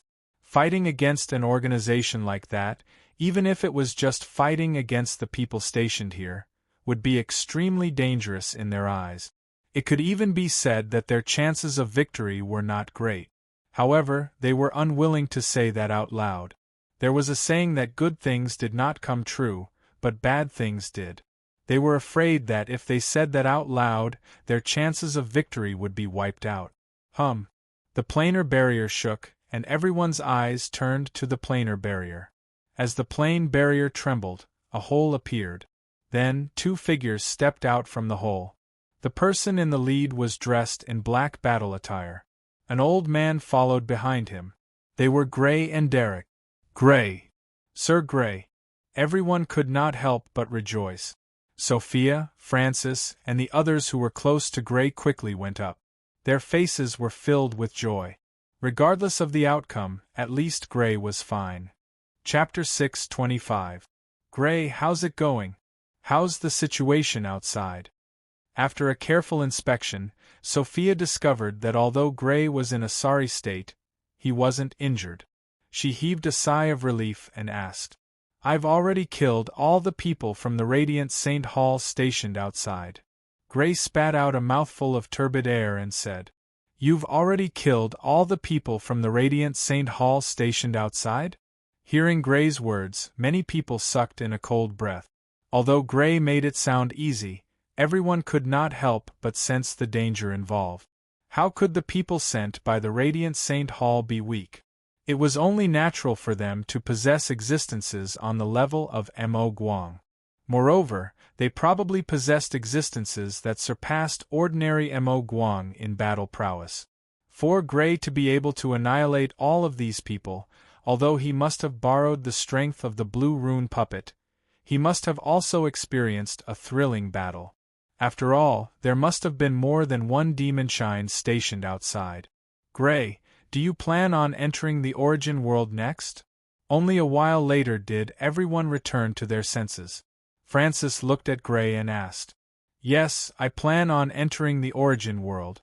The cultivation conditions there are much better than this realm, so I plan on using the cultivation conditions there to grow. I'll leave behind the talisman puppet for you to fend off the invasion of the Radiant Saint Hall." Gray nodded. He had already considered this from the very beginning. He did not want his home to be blocked, so he wanted to use the cultivation conditions of the origin world to grow quickly so that he could fend off the radiant St. Hall. "Gray, I have a request." Francis looked at Gray, and there seemed to be some kind of determination in his eyes. "What is it?" Gray looked at Francis in surprise. This was the first time Francis had made a request of him since they became friends. "Can you take me with you when you go to the origin world?" Francis's voice was filled with determination. Gray did not want his home to be blocked. When had he ever wanted his home to be blocked? This was a form of humiliation. If his home was blocked, it meant that he was still very weak. The Fifth Organization and the Radiant St. Hall had shown him how weak he was. His heart was filled with the desire to become stronger long ago. Gray had killed the people of the Radiant St. Hall stationed outside, so it was the perfect opportunity for him to leave the realm and search for fortuitous encounters in a wider world. As a result, he made this request to Gray shamelessly. Gray was a little hesitant. With his relationship with Francis, he generally wouldn't refuse, but the other party's request made him a little unsure whether he should agree or not. He looked at Francis and said solemnly, "If you want to escape from the Radiant Temple, you have to use a random teleportation orb. I don't know how many people it can teleport. If you're alone, then you can only use the random teleportation orb to teleport alone. You and I will most likely be teleported to different places. I can't guarantee your safety." "That's enough. I hope you can give me this opportunity," Francis said with a smile. Gray could not help but look at Difoni Violet and the other higher-ups of the Purple Moon Kingdom. Although they were surprised by Francis's decision, they had no intention of stopping him. "All right then. Your Excellency Gray, please give me a chance as well." A fragrance wafted over as a beautiful woman walked forward. The woman was tall and slender, and her words and actions were filled with a heroic spirit.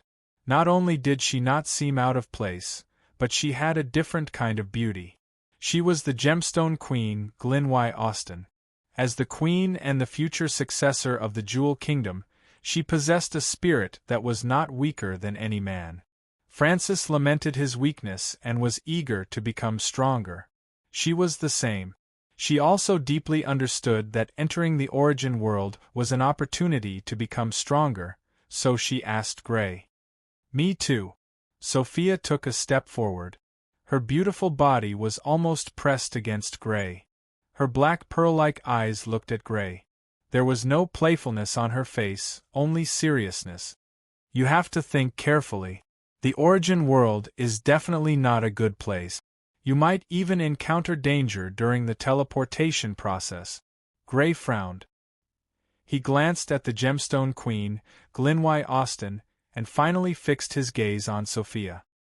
His eyes were filled with worry. "I've already thought it through. If possible, please let me go to the origin world as well."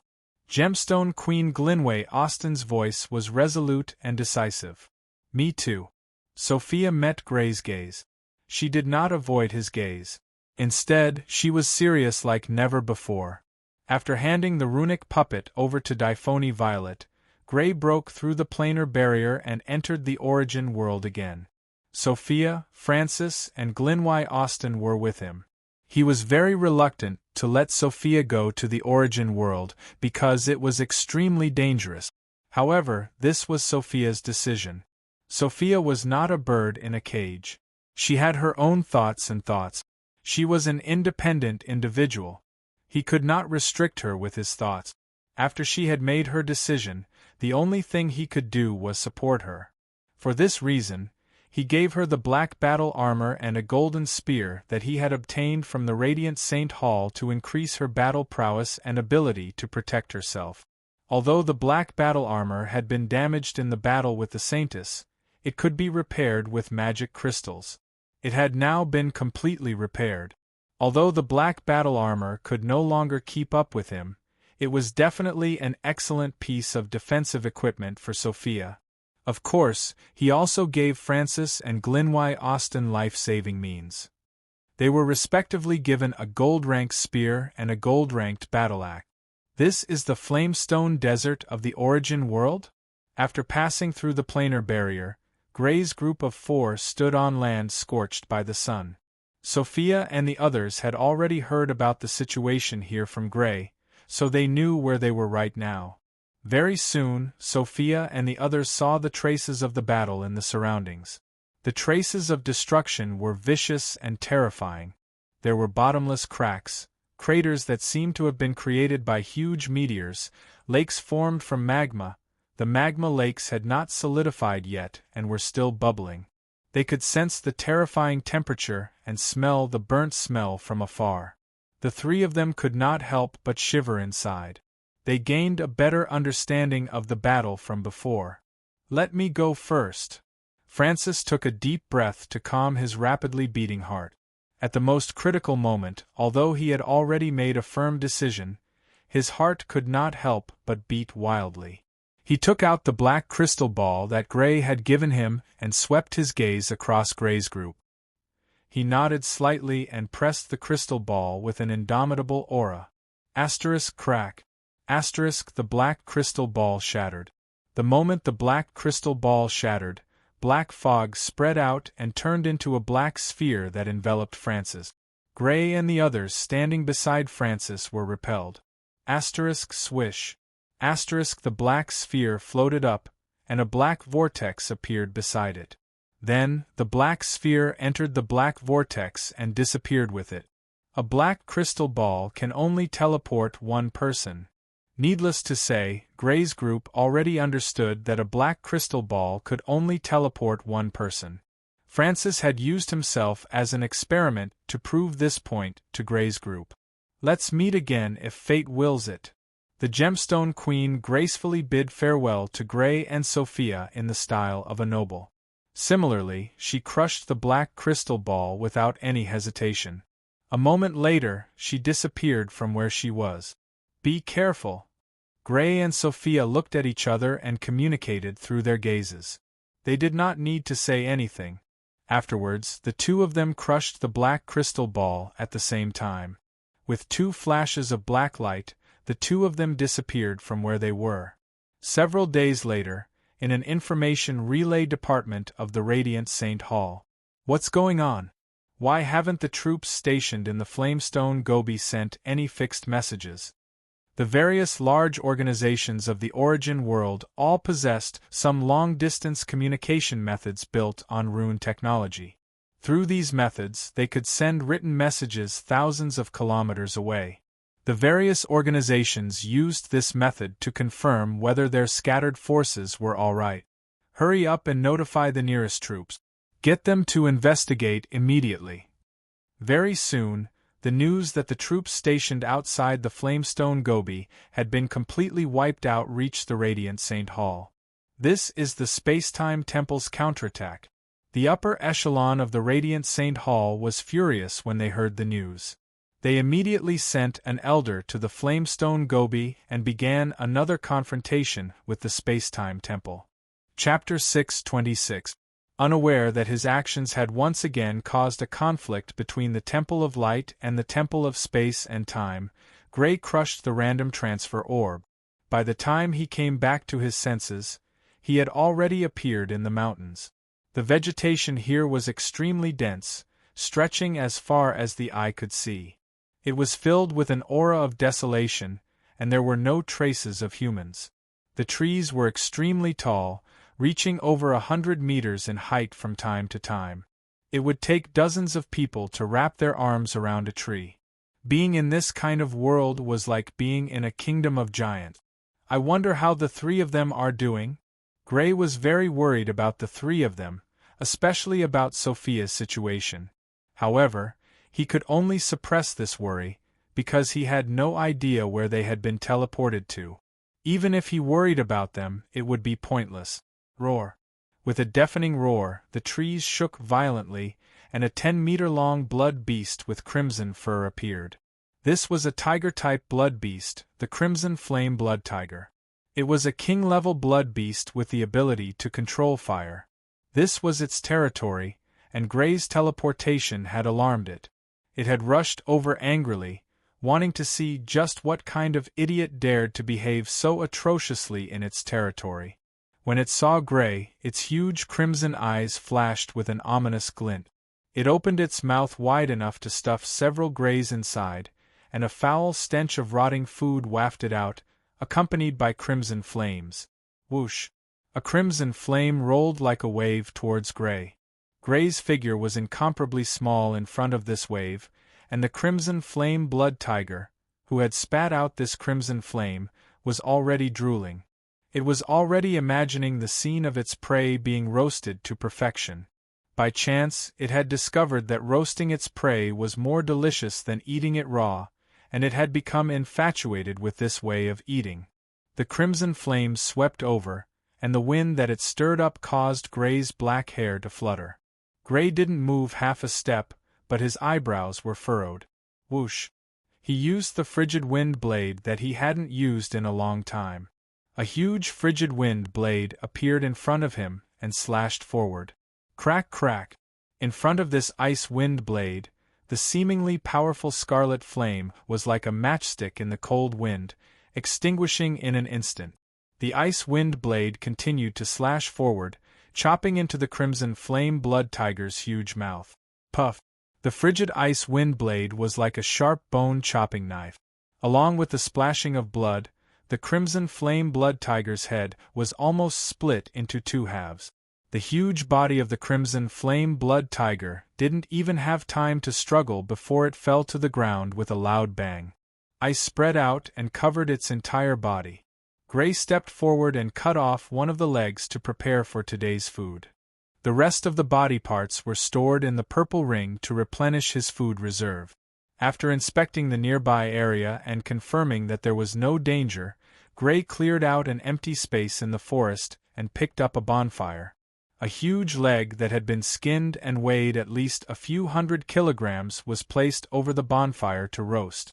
Not long after, the huge leg turned golden. The golden fat dripped down and an alluring fragrance filled the air. Sitting next to the bonfire, Gray had Derek stand guard in the surroundings. From time to time, he would turn over the huge leg and begin to check on the day's harvest. First, he checked the weapons of the 10 people he killed. As people from the Radiant Temple, the things they used naturally wouldn't be bad. The weapons of the 10 people were all gold-ranked weapons. However, other than the gloves of the man with the magma ability, the other 9 weapons should be extremely common among gold-ranked weapons. Gray suspected that these 9 weapons were the standard weapons of the Radiant Temple.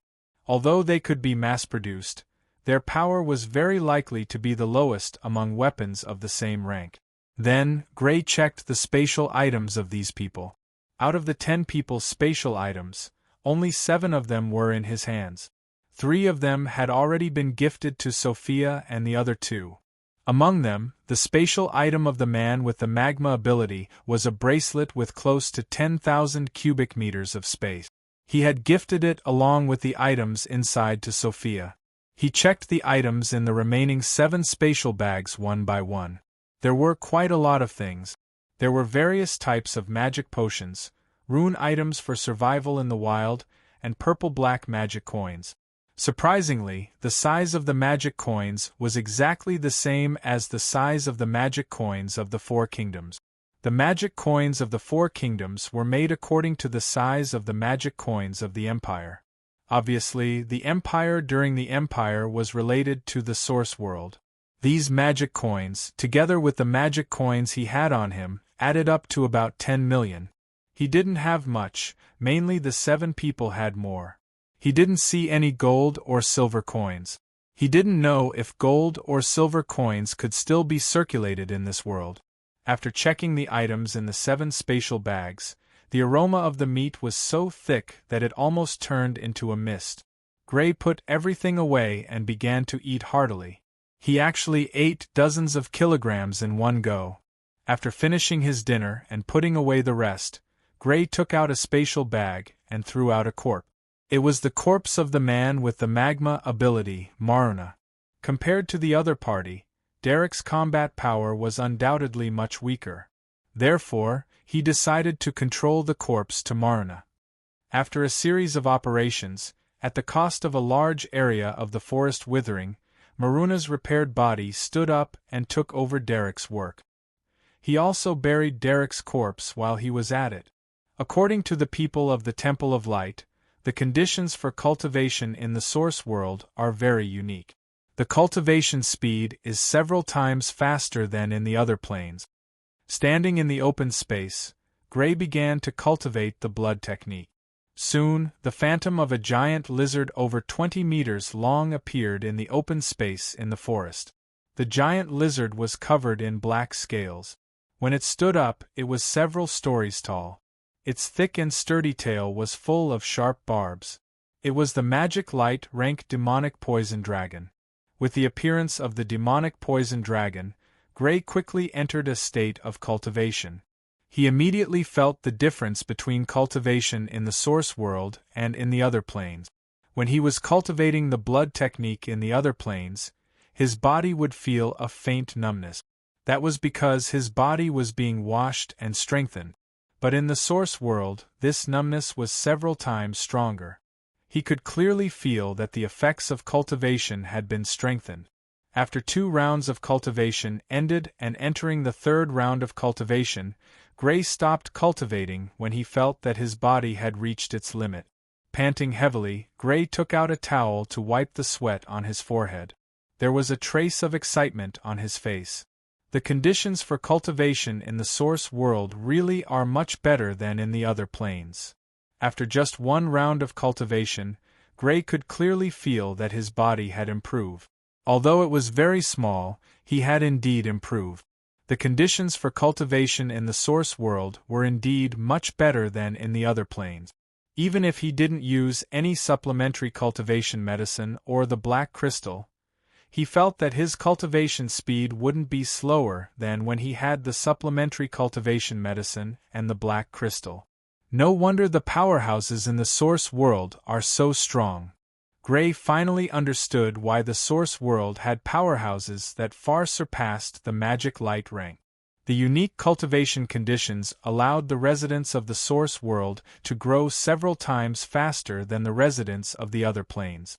The difference of several times was enough for the residents of the Source World to leave the residents of the other planes far behind. Were people like Francis, Galloway Austin, and Sophia lacking in talent? To be able to stand out among their peers, their talent was definitely not lacking. Even in the Source World, where there was a large population base, their talent would definitely rank in the upper echelons. But even so, if they didn't leave the Source World, their lifetime achievements would very likely stop at the triple metamorphosis regent level. It would be extremely difficult for them to become magic light. This was the influence of the environment. The environment affected the performance of their talent and blocked their path of improvement. Now that the 3 of them had left the plane and entered the Source World, they had the same cultivation conditions as the residents of the Source World. Gray was looking forward to seeing how far the 3 of them could grow. The next day, Gray randomly chose a direction and set off. His purpose in coming to the Source World was only to make use of the Source World's cultivation conditions. As for where he was going, he didn't have a clear goal, so he very casually chose a direction. There were no traces of humans in the dense forest, as if no humans had ever been here. In contrast, there were many different types of blood fiends. In just half a day, Gray encountered many blood fiends. Gray recognized some of them, but there were also some that Gray didn't recognize. The Source World had more types of blood fiends than the other planes. Patter, patter. There was movement in front of him. In order to avoid unnecessary trouble, Gray quickly climbed up a huge tree and hid himself in the dense foliage of the huge tree. Not long after he climbed up the huge tree, the creature that caused the movement appeared in front of him. It was a giant tortoise with an earthy yellow shell. The shell of the giant tortoise was extremely large, covering an area of several hundred square meters. It was even larger than the average room. The giant tortoise bared its teeth, which looked extremely sharp. It didn't look docile at all. Instead, it looked extremely ferocious. Although it was a tortoise, its speed definitely couldn't be described as slow. Its thick legs could cover more than 10 meters with each stride.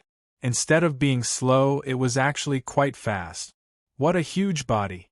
Could this be a disaster-level blood fiend whose combat power is comparable to a destruction warrior? Hiding in the dense foliage of the huge tree, Gray secretly guessed as he looked through the gaps of the leaves at the huge creature crawling towards him. In the realm of blood warriors, above the magic light level was the destruction level. In the realm of blood fiends, above the magic light level was the disaster level. The reason it was called the disaster level was because once a blood fiend of this level appeared, it would cause an unimaginable disaster. Gray suspected that the giant tortoise in front of him was a disaster-level blood fiend. Its body was really too big. Although the strength of a blood fiend was not necessarily proportional to its body size, in most cases, the strength of a blood fiend was proportional to its body size. Oh no, it found me! Suddenly, Gray was shocked to find that the giant tortoise's head turned. Its huge eyes were looking at the tree he was hiding in. Its eyes were clearly the eyes of a hunter who had discovered its prey.